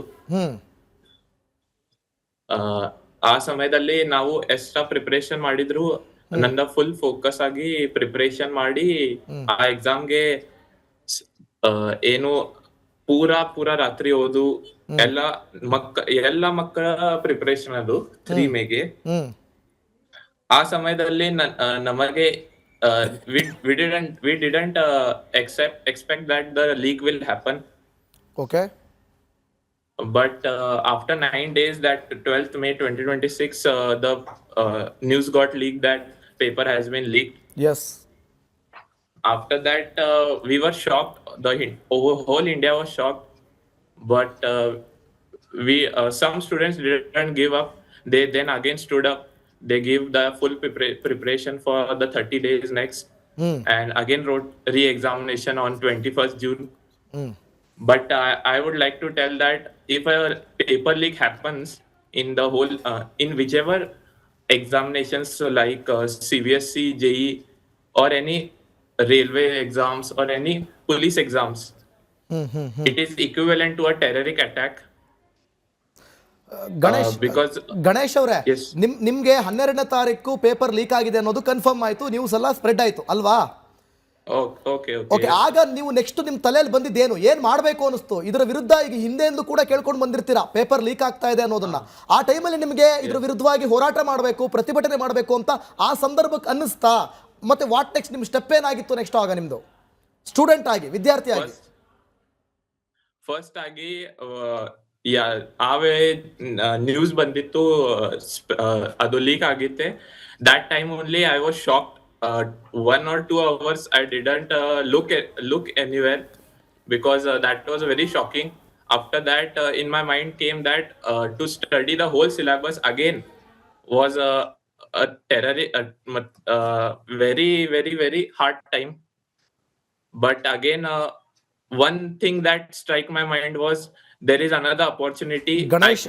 ಗಣೇಶ್ ಅವರೇ, ಆದಷ್ಟು ಕನ್ನಡದಲ್ಲಿ ನಿಮ್ಮ ಎಕ್ಸ್ಪ್ಲನೇಷನ್ ಅನ್ನ ಕೊಡೋದಕ್ಕೆ ಪ್ರಯತ್ನ ಪಡಿ, ಯಾಕಂದ್ರೆ ಪ್ರತಿಯೊಬ್ಬರಿಗೂ ಅರ್ಥ ಆಗಬೇಕು. ಆದಷ್ಟು ಕನ್ನಡದಲ್ಲಿ ಪ್ರಯತ್ನ ಪಡಿ. ಹೇಳಿ. ಮತ್ತು ನಂದ ಒಂದು ಇತ್ತು, ನನ್ಗೆ ದೇವರು ಒಂದು ಅನದರ್ ಅಪರ್ಚುನಿಟಿ ಕೊಟ್ಟಿತ್ತು ಇಂಪ್ರೂವ್ ಮಾಡಿಕೆ ಸ್ಕೋರ್. ಮತ್ತು ಒಂದು ನನ್ಗೆ ಇತ್ತು ಅದು ಮತ್ತೆ ಪೇಪರ್ ಬರೆಯೋದಕ್ಕೆ ನನ್ನ ಭಯ ಇತ್ತು ಸ್ವಲ್ಪ. And there was only not few students, there were 22 lakh students who were again giving the same examination. 20 lakhs only they wrote the examination on 21st June. That shows that how much impact that gives on a student life. And many of them many of them suicided themselves in this fear that they will never achieve that same thing on again re-examination. Ganesh ಅವರೇ ನೋಡಿ, ನಿಮಗೆ ಒಂದು ನೀಟಾದ ಪ್ರಶ್ನೆ, ಈ neat ಬಗ್ಗೆ ಒಂದು ನೀಟಾದ ಪ್ರಶ್ನೆ ಕೇಳ್ತೀನಿ. ಸೊ ನಿಜವಾಗ್ಲೂ ಅಸಲಿ ವಿದ್ಯಾರ್ಥಿಗಳು ಪ್ರತಿಭಟನೆಯನ್ನ ಮಾಡ್ತಿದ್ದಾರಾ ಅಥವಾ ವಿದ್ಯಾರ್ಥಿಗಳ ಅಸಲಿ ಪ್ರತಿಭಟನೆ ಹೈಜಾಕ್ ಆಗಿ ಕನ್ವರ್ಟ್ ಆಗ್ತಾ ಇದೆಯಾ? ಇದು ಪೊಲಿಟಿಕಲಿ ಗೇಮ್ ಆಗ್ತಾ ಇದೆಯಾ? ಇದರಿಂದ ನಿಜವಾಗ್ಲೂ ವಿದ್ಯಾರ್ಥಿಗಳಿಗೆ ನ್ಯಾಯ ಸಿಗ್ಲಿಕ್ಕೆ ಸಾಧ್ಯನಾ? ಒಂದು ವಾಕ್ಯದಲ್ಲಿ ಉತ್ತರಿಸಿ. No comments sir on that, no comments. Okay, ಇಂಗ್ಲಿಷಲ್ಲೇ ಹೇಳ್ಬಿಡಿ, ನಿಮ್ಗೆ ಏನು ಅನಿಸ್ತಾ ಇದೆ? ಜೆನ್ಯೂನ್ ಅನಿಸ್ತಾ ಇದೆಯಾ? It's genuine? ನೋ ಸರ್, ಅದು ನನಗೆ ಪಾಲಿಟಿಕ್ಸ್ ನನಗೆ ಮಾತಾಡಲಿಕ್ಕೆ ಇಷ್ಟ ಇಲ್ಲ. ಓಕೆ, ಪೊಲಿಟಿಕ್ಸ್ ಮಾತಾಡಬೇಡಿ, ಬಟ್ ನಿಮಗೆ ಈ ಹೋರಾಟದಲ್ಲಿ ನ್ಯಾಯ ಸಿಗುತ್ತೆ ಅಂತ ಅನಿಸ್ತಾ ಇದೆಯಾ? ವಿದ್ಯಾರ್ಥಿಗಳಿಗೆ ಅನುಕೂಲ ಆಗುತ್ತೆ ಅಂತ ಅನಿಸ್ತಾ ಇದೆಯಾ? ನ್ಯಾಯ ಸಿಗಬಹುದು, ಸಿಗದೇ ಇಲ್ವೋ, but the persons who involved in this league should be are arrested but should be hanged fully to their what they did was very wrong. I think the only way to give a nyaya to all the people, all the students of NEET would be only to hang them to hang all the mafia leakers to the means they should be hanged. That's the only I think nyaya that students should deserve. Okay, ಅವ್ರು ಹೇಳ್ತಾ ಇದ್ದಾರೆ ಇದರಿಂದ political ಇಂದನೋ ಅಥವಾ ಈ ಹೋರಾಟದಿಂದನೋ ನ್ಯಾಯ ಸಿಗುತ್ತೆ ಅನ್ನೋದಕ್ಕಿಂತನೂ end of the day ವಿದ್ಯಾರ್ಥಿಗಳಿಗೆ ನ್ಯಾಯ ಸಿಗಬೇಕು ಅಂತ ಅವರು ಹೇಳ್ತಾ ಇದ್ದಾರೆ. ಸೊ ಪ್ರತಿಯೊಬ್ಬ ವಿದ್ಯಾರ್ಥಿಗಳದ್ದು ಅದೇ ಆಶಯ, ಮತ್ತು ನಾವು ಮಾಧ್ಯಮದವರಾಗಿ ನಮ್ಮ ಆಶಯವೂ ಕೂಡ ಅದೇ. ಆದಷ್ಟು ಬೇಗ ವಿದ್ಯಾರ್ಥಿಗಳಿಗೆ ನ್ಯಾಯ ಸಿಗಬೇಕು, ಈ ಪ್ರಶ್ನೆ ಪತ್ರಿಕೆ ಸೋರಿಕೆ ಆಗೋದು ನಿಲ್ಲಬೇಕು. ಇದರ ಕೆಂಪು ಬಣ್ಣ ಅದ್ಭುತ, ಖಾರ ಕಡಿಮೆ ಆದರೂ ರುಚಿಕರ. MDH ಕಾಶ್ಮೀರಿ. ವೀಕ್ಷಕರೇ, ವಿದ್ಯಾರ್ಥಿ ಕೂಡ ಮಾತನಾಡೋದನ್ನ ಗಮನಿಸಿದ್ರಿ. ನಮ್ಮ ವಿಷಯ ವಿದ್ಯಾರ್ಥಿಗಳಿಗೆ ಆ್ಯಕ್ಚುಲಿ ಎಕ್ಸಾಮ್ ಟೈಮಲ್ಲಿ ಎಕ್ಸಾಮ್ ಪ್ರಶ್ನೆ ಪತ್ರಿಕೆ ಲೀಕ್ ಆಗಿದೆ ಅಂತ ಗೊತ್ತಾದ ಮೇಲೆ ಏನೆಲ್ಲ ಸಮಸ್ಯೆಗಳಾಗ್ತಾ ಇದೆ, ಸೊ ಏನು ಆ್ಯಕ್ಚುಲಿ ನಿಮ್ಮ ಅನುಭವಿಸ್ತಾ ನಿಜವಾಗ್ಲೂ ನೀವು ಫೇಸ್ ಮಾಡ್ತಿರುವಂಥ ಪ್ರಾಬ್ಲಮ್ಸ್ ಏನು, ಎಷ್ಟರ ಈ NTA ಅನ್ನುವಂಥ ಏಜೆನ್ಸಿ ನಡೆಸ್ತಾ ಇರೋದ್ರಿಂದ ಸೊ ಯಾವ ರೀತಿ ಸಿಸ್ಟಮ್ಯಾಟಿಕ್ ಆಗಿರುತ್ತೆ ಈ ಎಕ್ಸಾಮ್. ನೋಡಿ, ಅವ್ರು ಹೇಳ್ತಾ ಇದ್ರು ನಮಗೆ ಮೇ 3ನೇ ತಾರೀಕು ಎಕ್ಸಾಮ್ ನಡೆಯುತ್ತೆ ಅಂತ ನಾನು ಹೇಳಿದೆ. 7ನೇ ತಾರೀಕು ಅನುಮಾನಗಳು ಶುರುವಾಗುತ್ತೆ, 12ನೇ ತಾರೀಕಿಗೆ ಎಲ್ಲ ಕಡೆ ನ್ಯೂಸ್ ಸ್ಪ್ರೆಡ್ ಆಗುತ್ತೆ. ಓಕೆ, ಪ್ರಶ್ನೆ ಪತ್ರಿಕೆ ಲೀಕ್ ಆಗಿದೆ. ಸೊ ಇದರಿಂದ ವಿದ್ಯಾರ್ಥಿಗಳು ಕಷ್ಟಪಟ್ಟು 4 ಗೋಡೆ ಮಧ್ಯೆ ಕುತ್ಕೊಂಡು ಓದಿರ್ತಾರಲ್ಲ, ಸೊ ಎಷ್ಟು ಅನುಭವಿಸ್ತಾ ಇದ್ದಾರೆ, ಎಷ್ಟು ಕಷ್ಟಪಡ್ತಾ ಇದ್ದಾರೆ. ಸೊ ಅದೇ ನಮ್ಮ ಪ್ರಶ್ನೆ. ಸೊ ಮತ್ತೊಬ್ಬರು ನೀಟ್ ಪಾಸ್ ಆಗಿರುವಂಥವ್ರು ವಚನ ಅಂತ ಹೇಳಿ ಬೆಳಗಾವಿಯಿಂದ ನಮ್ಮ ಜೊತೆ ಲೈವಲ್ಲಿ ಕನೆಕ್ಟ್ ಆಗ್ತಿದ್ದಾರೆ. ವಚನ ಬಸವರಾಜ್ ಅವರೇ ನಮಸ್ಕಾರ. ನನ್ನ ಧ್ವನಿ ಕೇಳಿಸ್ತಾ ಇದೆ ಅಲ್ವಾ? ವಚನ ಬಸವರಾಜ್ ಅವರೇ ನಮಸ್ಕಾರ ಸರ್. ನೋಡಿ, ನೇರವಾದಂಥ ಪ್ರಶ್ನೆ. ನಾವಿವತ್ತು ನೀಟ್ ಎಕ್ಸಾಮ್ ಬಗ್ಗೆ ಮಾತಾಡೋಣ. ನೀಟ್ ಎಕ್ಸಾಮ್ ಎಷ್ಟು ನೀಟಾಗಿ ನಡೆಯುತ್ತೆ? ಸೊ ನೀವು ಪಾಸ್ ಆಗಿದ್ದೀರಿ, ನಿಮ್ಗೆ ಯಾವಾಗ ಪ್ರಶ್ನೆ ಪತ್ರಿಕೆ ಲೀಕ್ ಆಗಿದೆ ಅಂತ ಗೊತ್ತಾಯ್ತು. ಸೊ ನಿಮ್ಮ ಮೊದಲಿಗೆ ನಿಮ್ಮ ಒಂದು ಅನುಭವಗಳನ್ನ ಹಂಚ್ಕೊಳ್ಳಿ ಸರ್. ಒಂದು ಮಾತು ಹೇಳ್ತೀನಿ ರೀ, ನಾವು ಸ್ಟೂಡೆಂಟ್ಸ್ ಯಾರೆಲ್ಲ ರೀ ಭಾಳ ಕಷ್ಟಪಡ್ತೀವಿ ಸರ್. ನೀಟ್ ಎಕ್ಸಾಮ್ ಕೊಡೋದು ಅಷ್ಟು ಈಸಿ ಒಟ್ಟ ಅಲ್ಲ. ಯಾಕಂದ್ರೆ ಡೇ ನೈಟ್ ಕಾಲೇಜ್ ಬಿಟ್ಟು ಸ್ಕೂಲ್ ಬಿಟ್ಟು ಮನೆ ಬಿಟ್ಟು ಹೊರಗೆ ಹೋಗೋದು ಬಿಟ್ಟು ನಮ್ಮ ಎಂಜಾಯ್ಮೆಂಟ್ ಫೋನ್ ಲ್ಯಾಪ್ಟಾಪ್ ನಮ್ಮೆಲ್ಲ ಎಂಟರ್ಟೈನ್ಮೆಂಟ್ ಎಲ್ಲ ಬಿಟ್ಟು ಬರೀ ಸ್ಟಡಿ ಮಾಡ್ಬೇಕಾಕೈತ್ರಿ. ಅಷ್ಟು ಈಸಿ ಒಟ್ಟ ಅಲ್ರಿ ಸರ್ ನೀಟ್ ಎಕ್ಸಾಮ್ ಕೊಡೋದ್ರಿ. ಬಾಕಿ ಸ್ಟೂಡೆಂಟ್ಸ್ ಗತೆ ಅಲ್ಲ. ಬಾಕಿ ಸ್ಟೂಡೆಂಟ್ಸ್ ಹೆಂಗೆ ಲಾಸ್ಟ್ ಮೂಮೆಂಟಿಗೆ ಅಭ್ಯಾಸ ಮಾಡಿ ಪಾಸ್ ಆಕ್ಕಾರಿ, ಬಟ್ ನೀಟ್ ಎಕ್ಸಾಮ್ ಕೊಡೋದು ಅಷ್ಟು ಈಸಿ ಅಲ್ಲ. ಅದನ್ನ ಕೊಟ್ಟಿದ್ದು ಎಲ್ಲ ಸ್ಟೂಡೆಂಟ್ಸಿಗೂ ಸರ್ ನಿಮಗೆ ಗುರ್ತಾದರೆ ಹೆಂಗಾಗುತ್ತೆ ಗುರ್ತಾ? ನಾವು ಈಗ ಕಷ್ಟಪಟ್ಟು ಇಷ್ಟೆಲ್ಲ ಡೇ ನೈಟ್ ಅಭ್ಯಾಸ ಮಾಡಿ ಇಷ್ಟೆಲ್ಲ ಮಾಡಿ ಹೋಗಿ ಎಕ್ಸಾಮ್ ಬರೆದೇವಿ. ಖರೆ ಇನ್ನೊಬ್ಬರು ಬರೀ 1 ನೈಟ್ ಹಿಂದೆ ಕ್ವಶನ್ ಪೇಪರ್ ತೊಗೊಂಡು ಈಸಿಲಿ ಎಲ್ಲ ಕಾಪಿ ಮಾಡಿ ನಮ್ಗಿಂತ ಚಲೋ ರ್ಯಾಂಕ್ ತೊಗೊಂಡು ನಮಗೇನು ಸೀಟ್ ನಮ್ಮ ಸಂಬಂಧ ರಿಸರ್ವ್ಡ್ ಇತ್ತಲ್ಲ, ಆ ಸೀಟ್ ಬೇರೆ ತುಂಬ ಹಿಂಗೆ ಮನ್ಸಿಗೆ ಭಾಳ ಬೇಜಾರಾಕೈತ್ರಿ ಸರ್. ವತ್ಸಲ ಅವರೇ, ಈ ಥರ ಪ್ರಶ್ನೆ ಪತ್ರಿಕೆಗಳು ಲೀಕ್ ಆಗೋದ್ರಿಂದ ಪದೇ ಪದೇ ಇದನ್ನ ರೀ ಎಕ್ಸಾಮ್ ಅಂತ ಬರೆಯೋದ್ರಿಂದ ನಿಮಗೆ ಎಷ್ಟು ಸಮಸ್ಯೆ ಆಗ್ತಾ ಇದೆ? ನೋಡಿ, ನೀವು ಇಷ್ಟೆಲ್ಲ ಕಷ್ಟಪಟ್ಟಿದ್ದೀರಿ, ಎಲ್ಲದನ್ನೂ ತ್ಯಜಿಸಿದ್ದೀರಿ, ಎಲ್ಲವನ್ನೂ ತ್ಯಾಗ ಮಾಡಿದ್ದೀರಿ, ಎಷ್ಟು ಸಮಸ್ಯೆ ಆಗ್ತಾ ಇದೆ ಅಂತ ಇದರಿಂದ?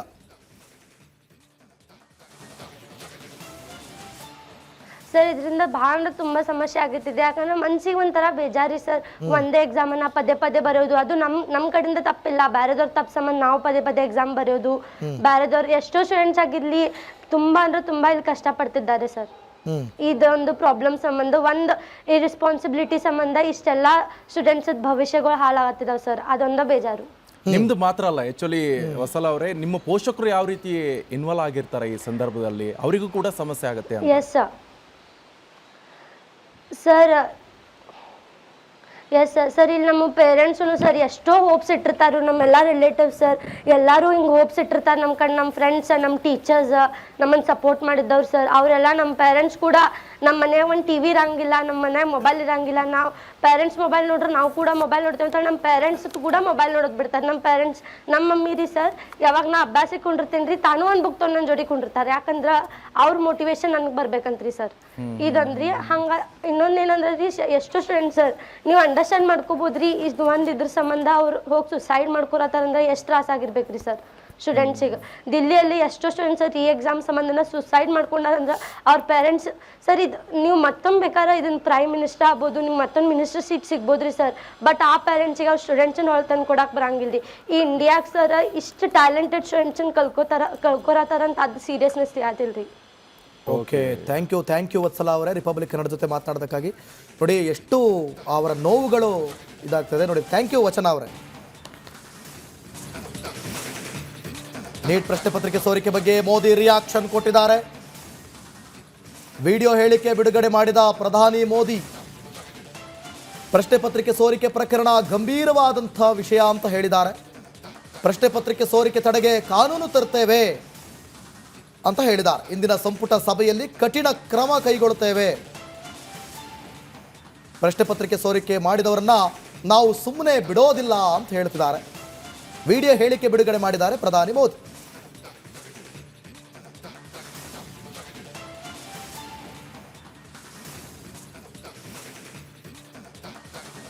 फ्रेंड्स, मैं जानता हूं कि पेपर लीक ये कोई मामूली विषय नहीं है. लाखों विद्यार्थी और उनके अभिभावकों के लिए बहुत ही पीड़ादायक है और इसलिए पेपर लीक घटना से अब तक पिछले 2.5 महीनों में अनेक विध कदम उठाए गए. गुनहगारों को पकड़ा गया है, वे जेल में पड़े हैं. हमारा सबसे महत्वपूर्ण जिम्मा था कि विद्यार्थियों का 1 वर्ष बर्बाद न हो. तत्काल परीक्षाएं लेना बहुत जरूरी था. सरकार ने अभी पूरी शक्ति का उपयोग करके कम से कम समय में 22 लाख जितने विद्यार्थियों के एग्जाम हो जाए इसका प्रबंध किया. और अभी 5-6 दिन पहले 19 तारीख को रिजल्ट भी आ गया और देश भर में उत्तीर्ण हो गए विद्यार्थियों की खुशियों की खबरें भी आ रही हैं. लेकिन हम वहां पर संतोष मानने वाले लोगों में से नहीं है.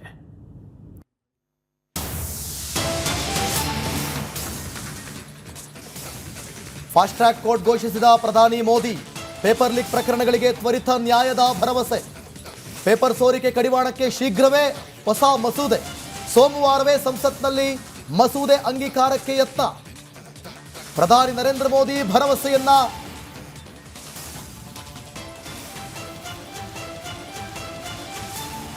ನೋಡಿ. ಸದ್ಯ ಏನೇನು ಬೆಳವಣಿಗೆ ಆಗ್ತಾ ಇದೆ ಇದು ವಿಚಾರಕ್ಕೆ ಸಂಬಂಧಪಟ್ಟಂತೆ ನಾವು ಕೂಡ ಗಮನಿಸ್ತಾ ಇದ್ವಿ. ನರೇಂದ್ರ ಮೋದಿ ಅವರು ಹೇಳ್ತಾ ಇರುವಂಥದ್ದು ಫಾಸ್ಟ್ ಟ್ರ್ಯಾಕ್ ಕೋರ್ಟ್ ಘೋಷಿಸ್ತಾ ಇದ್ದಾರೆ. ಪ್ರಧಾನಿ ಮೋದಿ ಪೇಪರ್ ಲೀಕ್ ಪ್ರಕರಣಗಳಿಗೆ ತ್ವರಿತ ನ್ಯಾಯದ ಭರವಸೆಯನ್ನ ಕೊಡ್ತಾ ಇದ್ದಾರೆ. ಪೇಪರ್ ಸೋರಿಕೆ ಕಡಿವಾಣಕ್ಕೆ ಶೀಘ್ರವೇ ಹೊಸ ಮಸೂದೆಯನ್ನ ಅಂಗೀಕಾರ ಮಾಡಲಾಗುತ್ತೆ. ಸೋಮವಾರವೇ ಸಂಸತ್ನಲ್ಲಿ ಮಸೂದೆ ಅಂಗೀಕಾರಕ್ಕೆ ಪ್ರಯತ್ನ ಪಡ್ತೀವಿ ಅಂತ ಹೇಳಿ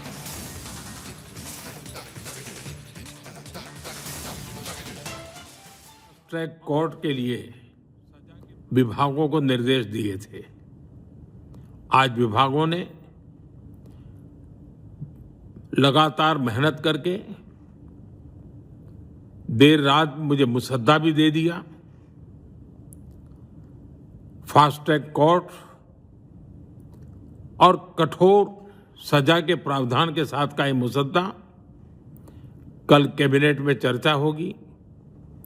कैबिनेट के साथियों के सुझाव के बाद उसका अंतिम रूप दिया जाएगा और सोमवार से संसद का दूसरा सप्ताह शुरू हो रहा है, तब जल्द से जल्द उस बिल को सदन में पारित कराने का प्रयास किया जाएगा। ಇನ್ನು ಇದೇ ವಿಚಾರಕ್ಕೆ ಸಂಬಂಧಪಟ್ಟಂತೆ ರಾಹುಲ್ ಗಾಂಧಿ ಅವರು ಕೂಡ ಟ್ವೀಟ್ ಮಾಡಿದ್ದಾರೆ. ರಾತ್ರೋರಾತ್ರಿ ವಿಡಿಯೋ ಬಿಡುಗಡೆ ಮಾಡಿದ್ದೀರಿ, ನೀವು ವಿಡಿಯೋ ಮೂಲಕ ಅವಮಾನ ಮಾಡಬೇಡಿ. ಮೋದಿ ವಿಡಿಯೋ ಹೇಳಿಕೆಗೆ ರಾಹುಲ್ ಗಾಂಧಿ ಟ್ವೀಟ್ ಮುಖಾಂತರ ಕೌಂಟರ್ ಕೊಟ್ಟಿದ್ದಾರೆ. ಕೇಂದ್ರ ಶಿಕ್ಷಣ ಸಚಿವರು ರಾಜೀನಾಮೆ ನೀಡಬೇಕು, ವಿದ್ಯಾರ್ಥಿಗಳ 3 ಬೇಡಿಕೆಗಳನ್ನು ಈಡೇರಿಸಿ, ಧರ್ಮೇಂದ್ರ ಪ್ರಧಾನ್ ರಾಜೀನಾಮೆಯನ್ನ ನೀಡಬೇಕು, ವಿದ್ಯಾರ್ಥಿಗಳ ಮೇಲೆ ಹಲ್ಲೆ ಮಾಡಿದವರನ್ನ ಶಿಕ್ಷಿಸಿ, ದೇಶದ ಜನತೆಯ ಮುಂದೆ ಕ್ಷಮೆ ಕೋರಬೇಕು. ಟ್ವೀಟ್ ಮೂಲಕ ವಿಪಕ್ಷ ನಾಯಕ ರಾಹುಲ್ ಗಾಂಧಿ ಒತ್ತಾಯವನ್ನ ಮಾಡ್ತಾ ಇದ್ದಾರೆ.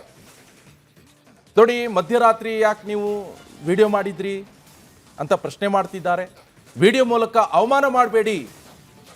ಮೋದಿ ವಿಡಿಯೋ ಹೇಳಿಕೆಗೆ ರಾಹುಲ್ ಗಾಂಧಿ ಟ್ವೀಟ್ ಮುಖಾಂತರ ಕೌಂಟರ್ ಅನ್ನ ಕೊಡ್ತಾ ಇದ್ದಾರೆ. ಕೇಂದ್ರ ಶಿಕ್ಷಣ ಸಚಿವರು ರಾಜೀನಾಮೆಯನ್ನ ಫಸ್ಟ್ ಕೊಡಬೇಕು, ವಿದ್ಯಾರ್ಥಿಗಳ 3 ಬೇಡಿಕೆ ಏನಿದೆ ಅಲ್ವಾ, ಆ ಬೇಡಿಕೆಗಳನ್ನ ಈಡೇರಿಸಿ ನೀವು ಫಸ್ಟು, ಜೊತೆಗೆ ಧರ್ಮೇಂದ್ರ ಪ್ರಧಾನ್ ರಾಜೀನಾಮೆಯನ್ನ ಕೊಡಬೇಕು, ವಿದ್ಯಾರ್ಥಿಗಳ ಮೇಲೆ ಹಲ್ಲೆ ಮಾಡಿದ್ರಲ್ಲ ಅಂಥವರ ವಿರುದ್ಧ ಶಿಕ್ಷೆಯನ್ನ ಕೊಡಬೇಕಾಗತ್ತೆ, ದೇಶದ ಜನತೆಯ ಮುಂದೆ ಕ್ಷಮೆ ಕೂಡ ಕೋರಬೇಕು ನೀವು. ಟ್ವೀಟ್ ಮೂಲಕ ರಾಹುಲ್ ಗಾಂಧಿ ಒತ್ತಾಯವನ್ನ ಮಾಡ್ತಾ ಇದ್ದಾರೆ.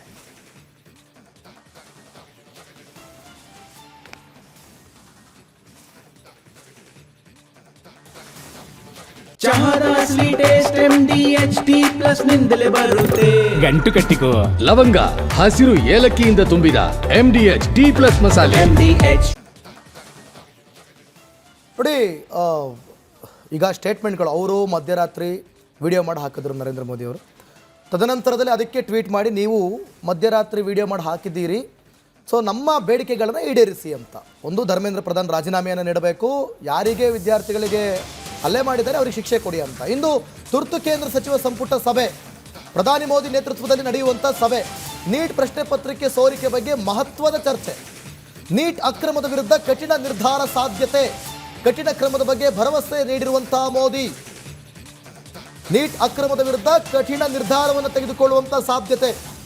ಒಂದು ಕಡೆ ನಾವು ಕಠಿಣ ನಿರ್ಧಾರವನ್ನು ತೆಗೆದುಕೊಳ್ತೀವಿ ಅಂತೇಳಿ ನರೇಂದ್ರ ಮೋದಿ ಅವರು ನೆನ್ನೆ ಟ್ವೀಟ್ ಮಾಡಿದ್ರು, ಇವತ್ತೊಂದು ವಿಡಿಯೋ ಮಾಡಿ ಹಾಕಿದ್ದಾರೆ. ಜೊತೆಗೆ ರಾಹುಲ್ ಗಾಂಧಿ ಅವರು ಅದಕ್ಕೆ ಟ್ವೀಟ್ ಕೂಡ ಮಾಡಿದ್ದಾರೆ. ಸೊ ಈ ರೀತಿಯಾದಂಥ ಬೆಳವಣಿಗೆಗಳು, ಇವತ್ತಿನ ಡೆವಲಪ್ಮೆಂಟ್ಸ್. ನೀಟ್ ಅಕ್ರಮದ ವಿರುದ್ಧ ಕಠಿಣವಾದ ನಿರ್ಧಾರವನ್ನು ತೆಗೆದುಕೊಳ್ಳುವಂಥ ಸಾಧ್ಯತೆ ಇವತ್ತು ಕಾಣ್ತಾ ಇದೆ. ಮೋದಿ ನೇತೃತ್ವದಲ್ಲಿ ನಡೆಯುವಂಥ ಸಭೆ ಇದು. ಮೋದಿ ನೇತೃತ್ವದಲ್ಲಿ ಕ್ಯಾಬಿನೆಟ್ ಸಭೆ ಇವತ್ತು ಬಹಳ ಪ್ರಮುಖವಾಗಿ ಮತ್ತು ಕಠಿಣವಾದ ನಿರ್ಧಾರಗಳನ್ನು ತೆಗೆದುಕೊಳ್ಳುವ ಸಾಧ್ಯತೆ ಮತ್ತು ಅದಕ್ಕೆ ಅನುಗುಣವಾಗಿ ಪುಷ್ಟಿ ನೀಡುವಂಥ ವಿಡಿಯೋವನ್ನು ಹರಿಬಿಟ್ಟಿದ್ದಾರೆ ನರೇಂದ್ರ ಮೋದಿ. ಸೊ ಕಾದ್ ನೋಡೋಣ ಇವತ್ತು ಯಾವೆಲ್ಲ ನಿರ್ಧಾರಗಳನ್ನು ತೆಗೆದುಕೊಳ್ತಾರೆ ಅಂತೇಳಿ. ಸೊ ಮತ್ತೊಂದು ಕಡೆ ರಾಹುಲ್ ಗಾಂಧಿ ಕೂಡ ಟ್ವೀಟ್ ಮಾಡಿದ್ದಾರೆ, ವಿದ್ಯಾರ್ಥಿಗಳ ಮೇಲೆ ಆದಂತಹ ದೌರ್ಜನ್ಯವನ್ನು ಖಂಡಿಸ್ತೀನಿ, ಅವರಿಗೆ ಶಿಕ್ಷೆ ಆಗಬೇಕು ಅಂತ. ಅದೇ ರೀತಿ ಅದರ ಜೊತೆಯಲ್ಲೇ RF ಮೇಲೆ ಹಲ್ಲೆ ಆಗಿದೆ, ನೋಡಿ ಗಮನಿಸ್ತಾ ಇದ್ದೀರಿ, ಪೊಲೀಸ್ನವರ ಮೇಲೆ ಹಲ್ಲೆ ಆಗಿದೆ. ಆ ರೀತಿ ಹಲ್ಲೆ ಮಾಡಿದಂಥ ಗೂಂಡಾಗಿರಿ ಮಾಡಿದವರಂಥ ಕಿಡಿಗೇಡಿಗಳನ್ನು ಕೂಡ ಅವ್ರಿಗೂ ವಿರುದ್ಧವೂ ಕೂಡ ಶಿಕ್ಷೆಗಳು ಆಗಬೇಕಿದೆ. ವಿದ್ಯಾರ್ಥಿಗಳ ಮೇಲೆ ಹಲ್ಲೆ ಮಾಡಿದವ್ರಿಗೂ ಶಿಕ್ಷೆ ಆಗಬೇಕು, ಈ ಕಡೆ ನಮ್ಮ ಸರ್ಕಾರಿ ಅಧಿಕಾರಿಗಳ ಮೇಲೆ ಹಲ್ಲೆ ಮಾಡಿದವ್ರ ಮೇಲೂ ಶಿಕ್ಷೆ ಆಗಬೇಕಿದೆ. ರಾಹುಲ್ ಗಾಂಧಿ ಈ ಕುರಿತು ಟ್ವೀಟ್ ಕೂಡ ಮಾಡಿದ್ದಾರೆ, ನರೇಂದ್ರ ಮೋದಿ ವಿಡಿಯೋ ಕೂಡ ಹರಿಬಿಟ್ಟಿದ್ದಾರೆ. ಸೊ ನಮ್ಮ ಉದ್ದೇಶ ಇಷ್ಟೇ, ಫೈನಲ್ ಹೇಳೋದು ಒಂದೇ, ಇನ್ನು ಮೇಲೆ ಪ್ರಶ್ನೆ ಪತ್ರಿಕೆ ಸೋರಿಕೆ ಆಗಬಾರ್ದು. ಅದಕ್ಕೆ ಏನೇನು ಮಾಡಬೇಕು ವ್ಯವಸ್ಥೆ, ಕಟ್ಟುನಿಟ್ಟಿನ ಕ್ರಮ, ಅದನ್ನು ತೆಗೆದುಕೊಳ್ಳಲೇಬೇಕಾಗುತ್ತೆ. ರಿಪಬ್ಲಿಕ್ ಕನ್ನಡ ಯಾವತ್ತೂ ವಿದ್ಯಾರ್ಥಿಗಳ ಪರ, ನಿಜವಾದ ವಿದ್ಯಾರ್ಥಿಗಳ ಪರ, ಅಸಲಿ ಹೋರಾಟಗಾರರ ಪರ ಹೊರತು ಗಲಭೆ ಧ್ವಂಸ ಸೃಷ್ಟಿಸುವಂಥದ್ದು ಕಡೆ ಅಲ್ಲ.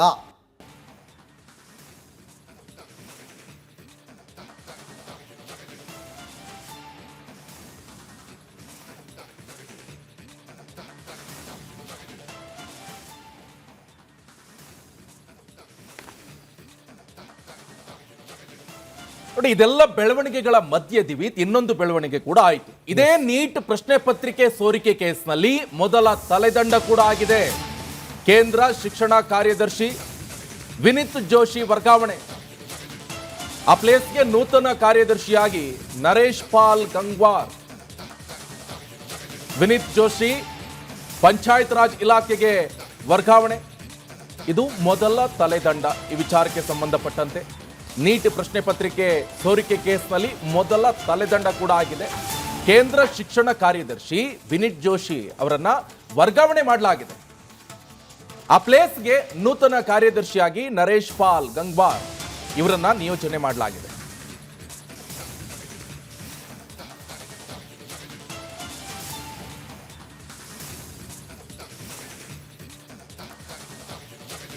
ಇವಾಗ ಮಾತನಾಡೋಣ. ನನ್ನ ಕಲೀಗ ಅಭಿಷೇಕ್ ನೇರ ಸಂಪರ್ಕದಲ್ಲಿ ಜಾಯ್ನ್ ಆಗ್ತಾ ಇದ್ದಾರೆ. ಅಭಿಷೇಕ್, ಏನ್ ಕತೆ? ಒಂದ್ ಕಡೆ ಟ್ವೀಟ್ ಮುಖಾಂತರ ವಾಗ್ವಾದ, ಇನ್ನೊಂದ್ ಕಡೆ ನರೇಂದ್ರ ಮೋದಿ ಅವರು ಲೈವ್ ಬರ್ತಾ ಇದ್ದಾರೆ. ಸೊ ಲೈವ್ ಬಂದಂತ ಸಂದರ್ಭದಲ್ಲಿ ನೀವು ಮಧ್ಯರಾತ್ರಿ ಲೈವ್ ಬಂದು ಅವಮಾನ ಮಾಡಬೇಡಿ ಅಂತ ರಾಹುಲ್ ಗಾಂಧಿ ಅವರು ಕೂಡ ಟ್ವೀಟ್ ಮುಖಾಂತರ ಹೇಳ್ತಾ ಇದ್ರು. ನಮಗೆ ಧರ್ಮೇಂದ್ರ ಪ್ರಧಾನ್ ಶಿಕ್ಷಣ ಮಂತ್ರಿಗಳು ರಿಸೈನ್ ಮಾಡಬೇಕು ಅಂತ ರಾಹುಲ್ ಗಾಂಧಿ ಅವರು ಬೇಡಿಕೆಯನ್ನ ಇಡ್ತಾ ಇದ್ದಾರೆ. ಜೊತೆಗೆ ಇಷ್ಟು ಮಾತ್ರ ಅಲ್ಲ, ಯಾವ ರೀತಿಯಾದಂಥ ಕಠಿಣ ನಿರ್ಧಾರಗಳನ್ನ ತೆಗೆದುಕೊಳ್ತೀರಿ, ಯಾರೆಲ್ಲ ಅದನ್ನ ಲೀಕ್ ಮಾಡಿದ್ರಲ್ಲ ಅವ್ರ ವಿರುದ್ಧ ಏನು ಶಿಕ್ಷೆ ಆಗುತ್ತೆ ಅದ್ರ ಬಗ್ಗೆ ಹೇಳಿ ಅಂತ ಹೇಳ್ತಾ ಇದ್ದಾರೆ.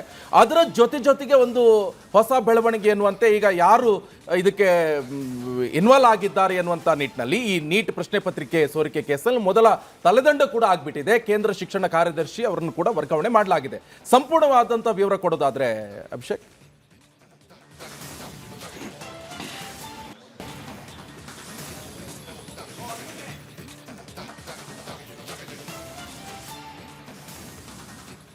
ನೀಟ್ ಪ್ರಶ್ನೆ ಪತ್ರಿಕೆ ಸೋರಿಕೆಯಾದ ಬೆನ್ನಲ್ಲೇ 31 ವಿದ್ಯಾರ್ಥಿಗಳ ಆತ್ಮಹತ್ಯೆ ಆಗಿತ್ತು. ಅಲ್ಲಿಂದ ಇಲ್ಲಿವರೆಗೂ ಕೇಂದ್ರ ಶಿಕ್ಷಣ ಸಚಿವರಾಗಿರ್ಬೋದು, ಪ್ರಧಾನಿಗಳು ಮೌನ ಮುರಿದಿರಲಿಲ್ಲ. ಆದರೆ ನೀಟ್ ಮರುಪರೀಕ್ಷೆ ನಡೆದಿತ್ತು, ಅದಾದ್ನ ಲಕ್ಷಾಂತರ ವಿದ್ಯಾರ್ಥಿಗಳು ಬರೆದಿದ್ರು, ಅದರ ರಿಸಲ್ಟ್ ಕೂಡ ಬಂತು. ಈಗ ಕಾಲೇಜ್ಗಳು ಕೂಡ ಆರಂಭ ಆಗಿರುವಂಥದ್ದು. ಆದರೆ ಈ 1.5 ತಿಂಗಳು ಮೌನದ ಹಿಂದೆ ಯಾವ ಕಾರಣವಿದೆ, ಯಾವ ಕಾರಣದಿಂದ ಮೌನಕ್ಕೆ ಶರಣಾಗಿದ್ದಾರೆ ಅನ್ನೋದು ಪ್ರಶ್ನೆ ಕೇವಲ ವಿಪಕ್ಷ ಮಾತ್ರ ಅಲ್ಲ, ಇಡೀ ದೇಶದಲ್ಲಿರುವಂಥ ವಿದ್ಯಾರ್ಥಿಗಳು ಹಾಗೂ ಅವರ ಪೋಷಕರು ಮುಂದಿಟ್ಟಿದ್ರು. ಇದ್ರ ಬೆನ್ನಲ್ಲೇ ರಾಹುಲ್ ಗಾಂಧಿರವರು, ಅಖಿಲೇಶ್ ಯಾದವ್ ಅವರು, ಪ್ರಿಯಾಂಕಾ ವಾದ್ರಾರವರು ಪ್ರಧಾನಿರವರ ಮನೆಯನ್ನ ಮುತ್ತಿಗೆ ಹಾಕುವಂತ ಯತ್ನ ನಡೆಸಿದಂತ ಸಂದರ್ಭದಲ್ಲೂ ಕೂಡ ಪೊಲೀಸರವ್ರನ್ನ ವಶಕ್ಕೆ ಪಡೆದಿರು. ಅದಾದ ನಂತರ ಪ್ರಧಾನಿಗಳು ಈ ವಿಚಾರವಾಗಿ ಪ್ರತಿಕ್ರಿಯೆ ನೀಡಲೇಬೇಕು ಅಂತ ಆಗ್ರಹ ಕೂಡ ಕೇಳಿಬಂದಿತ್ತು, ಒತ್ತಡ ಕೂಡ ಕೇಳಿಬಂದಿತ್ತು. ಇದರ ಬೆನ್ನಲ್ಲೇ ಪ್ರಧಾನಿರವರ ಒಂದು ಸೆಲ್ಫಿ ವಿಡಿಯೋ ಈಗ ನಾವು ಗಮನಿಸ್ತಾ ಇರುವಂತದ್ದು. ನೀಟ್ ಪ್ರಶ್ನೆ ಪತ್ರಿಕೆ ಸೋರಿಕೆಯನ್ನ ಗಂಭೀರವಾಗಿ ಪರಿಗಣಿಸಿದ್ದೇವೆ. ಯಾವುದೇ ಕಾರಣಕ್ಕೂ ಕೂಡ ತಪ್ಪಿತಸ್ಥರ ವಿರುದ್ಧ ಕ್ರಮವನ್ನ ಜರುಗಿಸದೆ ನಾವು ಬಿಡೋದಿಲ್ಲ. ಇದಕ್ಕಾಗಿ ಫಾಸ್ಟ್ ಟ್ರ್ಯಾಕ್ ಕೋರ್ಟ್ ಅನ್ನ ಸ್ಥಾಪನೆ ಮಾಡ್ತೇವೆ.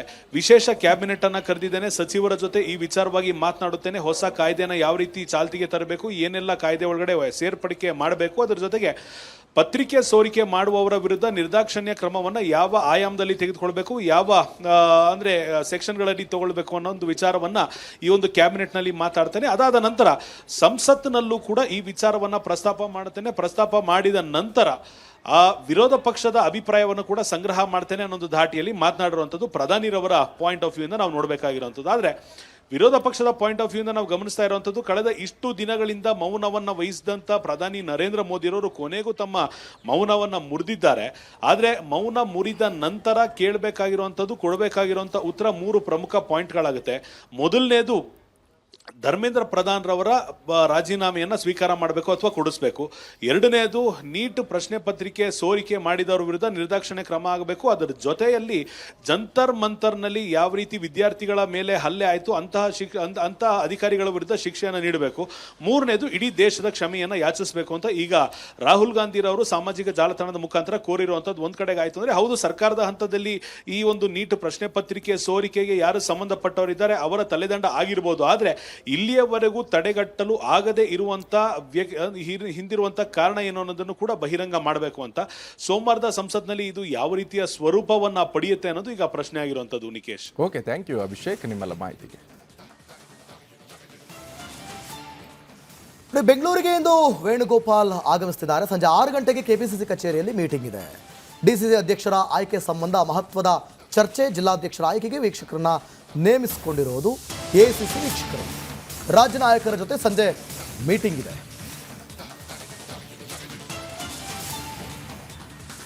ನೋಡಿ, ಮತ್ತು ಜೊತೆಗೆ ಉಪವಾಸ ಸತ್ಯಾಗ್ರಹ ಕೂಡ ಎಂಡ್ ಆಗಿದೆ. ಸೋನಂ ವಾಂಗ್ಚುಕ್ ಅವರ ಉಪವಾಸ ಸತ್ಯಾಗ್ರಹ ಅದರ ಜೊತೆಗೆ ಇನ್ನೊಂದು ಅಪ್ಡೇಟ್ ಕೂಡ ಲಭ್ಯವಾಗ್ತಾ ಇದೆ. ಕೇಂದ್ರ ಸರ್ಕಾರ ಭರವಸೆಯನ್ನ ಕೊಡ್ತಾ ಇರುವಂತದ್ದು. ವಾಂಗ್ಚುಕ್ಗೆ ಜ್ಯೂಸ್ ಕುಡಿಸಿದ್ದಾರೆ JP ನಡ್ಡಾ ಹಾಗೆ ಜಿತೇಂದ್ರ. ಸಚಿವರ ಸಮ್ಮುಖದಲ್ಲಿ ಈ ವಿಚಾರವನ್ನ ಗಮನಿಸ್ತಾ ಇರಬಹುದು. ಸೊ ಸೋನಂ ವಾಂಗ್ಚುಕ್ ಉಪವಾಸ ಈಗ ಅಂತ್ಯ ಆಗಿದೆ ಅಂತ ಗೊತ್ತಾಗ್ತಾ ಇದೆ. 26 ದಿನಗಳ ವಾಂಗ್ಚುಕ್ ಉಪವಾಸ ಅಂತ್ಯವಾಗಿದೆ. ಕಠಿಣ ಕ್ರಮಗೊಳ್ಳುವಂತಹ ಭರವಸೆ. JP ನಡ್ಡಾ ಅವರು ಕೂಡ ಹಾಗೆ ಜಿತೇಂದ್ರ ಅವರು ಕೂಡ ಅವ್ರನ್ನ ಭೇಟಿಯಾಗಿ ಅವರಿಗೆ ಜ್ಯೂಸ್ ಕುಡಿಸ್ತಾ ಇರುವಂತ ದೃಶ್ಯ. Yeah, I've sent a day by day menu. No, sir. No, just simple. But why, sir? It is wrong. It's correct. Okay. We don't want to shut down. Just soup is best. Okay. Soup is best. Low energy. Can I also? Venugopal ಅವರು ಬೆಂಗಳೂರಿಗೆ ಆಗಮಿಸ್ತಾರೆ ಅಂದಾಗ ಆ ಸಂದರ್ಭದಲ್ಲಿ ವಾಂಗ್ಚುಕ್ ಅವರ ಉಪವಾಸ ಸತ್ಯಾಗ್ರಹ ಅಂತ್ಯ ಆಗಿತ್ತು. So ಹಂಗಾಗಿ ಆ ಸ್ಟೋರಿಗೆ ಹೋದ್ವಿ. ಈಗ ಸಂಜೆ 6 ಗಂಟೆಗೆ KPCC ಕಚೇರಿಯಲ್ಲಿ ಮೀಟಿಂಗ್. DCC ಅಧ್ಯಕ್ಷರ ಆಯ್ಕೆ ಸಂಬಂಧ ಮಹತ್ವದ ಚರ್ಚೆ. ಜಿಲ್ಲಾಧ್ಯಕ್ಷರ ಆಯ್ಕೆಗೆ ವೀಕ್ಷಕರನ್ನು ನೇಮಿಸಿದ್ದಾರೆ AICC ವೀಕ್ಷಕರು. ರಾಜ್ಯ ನಾಯಕರ ಜೊತೆ ಸಂಜೆ ಮೀಟಿಂಗ್ ಇದೆ. ಜಿಲ್ಲಾ ಮಟ್ಟದ ಸಭೆ. AICC ಜಿಲ್ಲಾಧ್ಯಕ್ಷರ ಹೆಸರು ಶಾರ್ಟ್ ಲಿಸ್ಟ್ ಬಳಿಕ ಹೈಕಮಾಂಡ್ನಿಂದ ಜಿಲ್ಲಾಧ್ಯಕ್ಷರ ಹೆಸರು ಫೈನಲ್ ಆಗುತ್ತೆ. ಸೊ ಹಾಗಾಗಿ ಇಂದು ಬೆಂಗಳೂರಿಗೆ KC ವೇಣುಗೋಪಾಲ್ ಅವರು ಆಗಮಿಸಿದ್ದಾರೆ. ಇದರ ಬೆನ್ನಲ್ಲೇ ಸಂಜೆ 6 ಗಂಟೆಗೆ KPCC ಕಚೇರಿಯಲ್ಲಿ ಸಭೆ ಕೂಡ ಇದೆ. DCC ಅಧ್ಯಕ್ಷರ ಆಯ್ಕೆ ಸಂಬಂಧ ಚರ್ಚೆಯನ್ನು ಮಾಡ್ತಾರೆ. ಸೊ ಆಯ್ಕೆಗೋಸ್ಕರ ವೀಕ್ಷಕರನ್ನು ಕೂಡ AICC ನೇಮಿಸಿದೆ.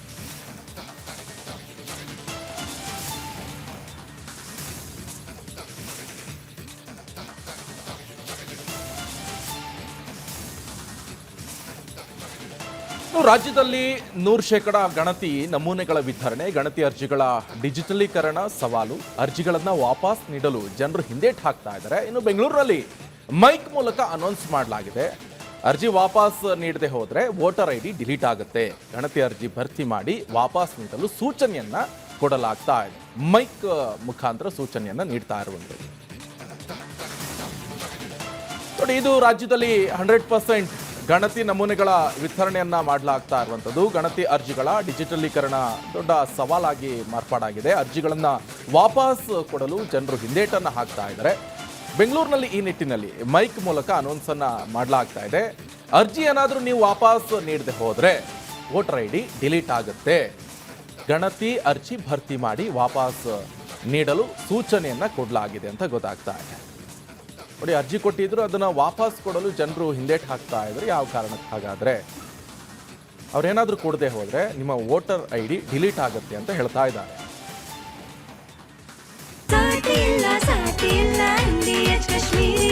ಅರೆ ಕಡಿಮೆ ಹಾಕು ಆದ್ರೆ ಅಸಲಿ ಹಾಕು. MDH ಕಾಶ್ಮೀರಿ ಕೆಂಪು ಮೆಣಸಿನ ಪೌಡರ್.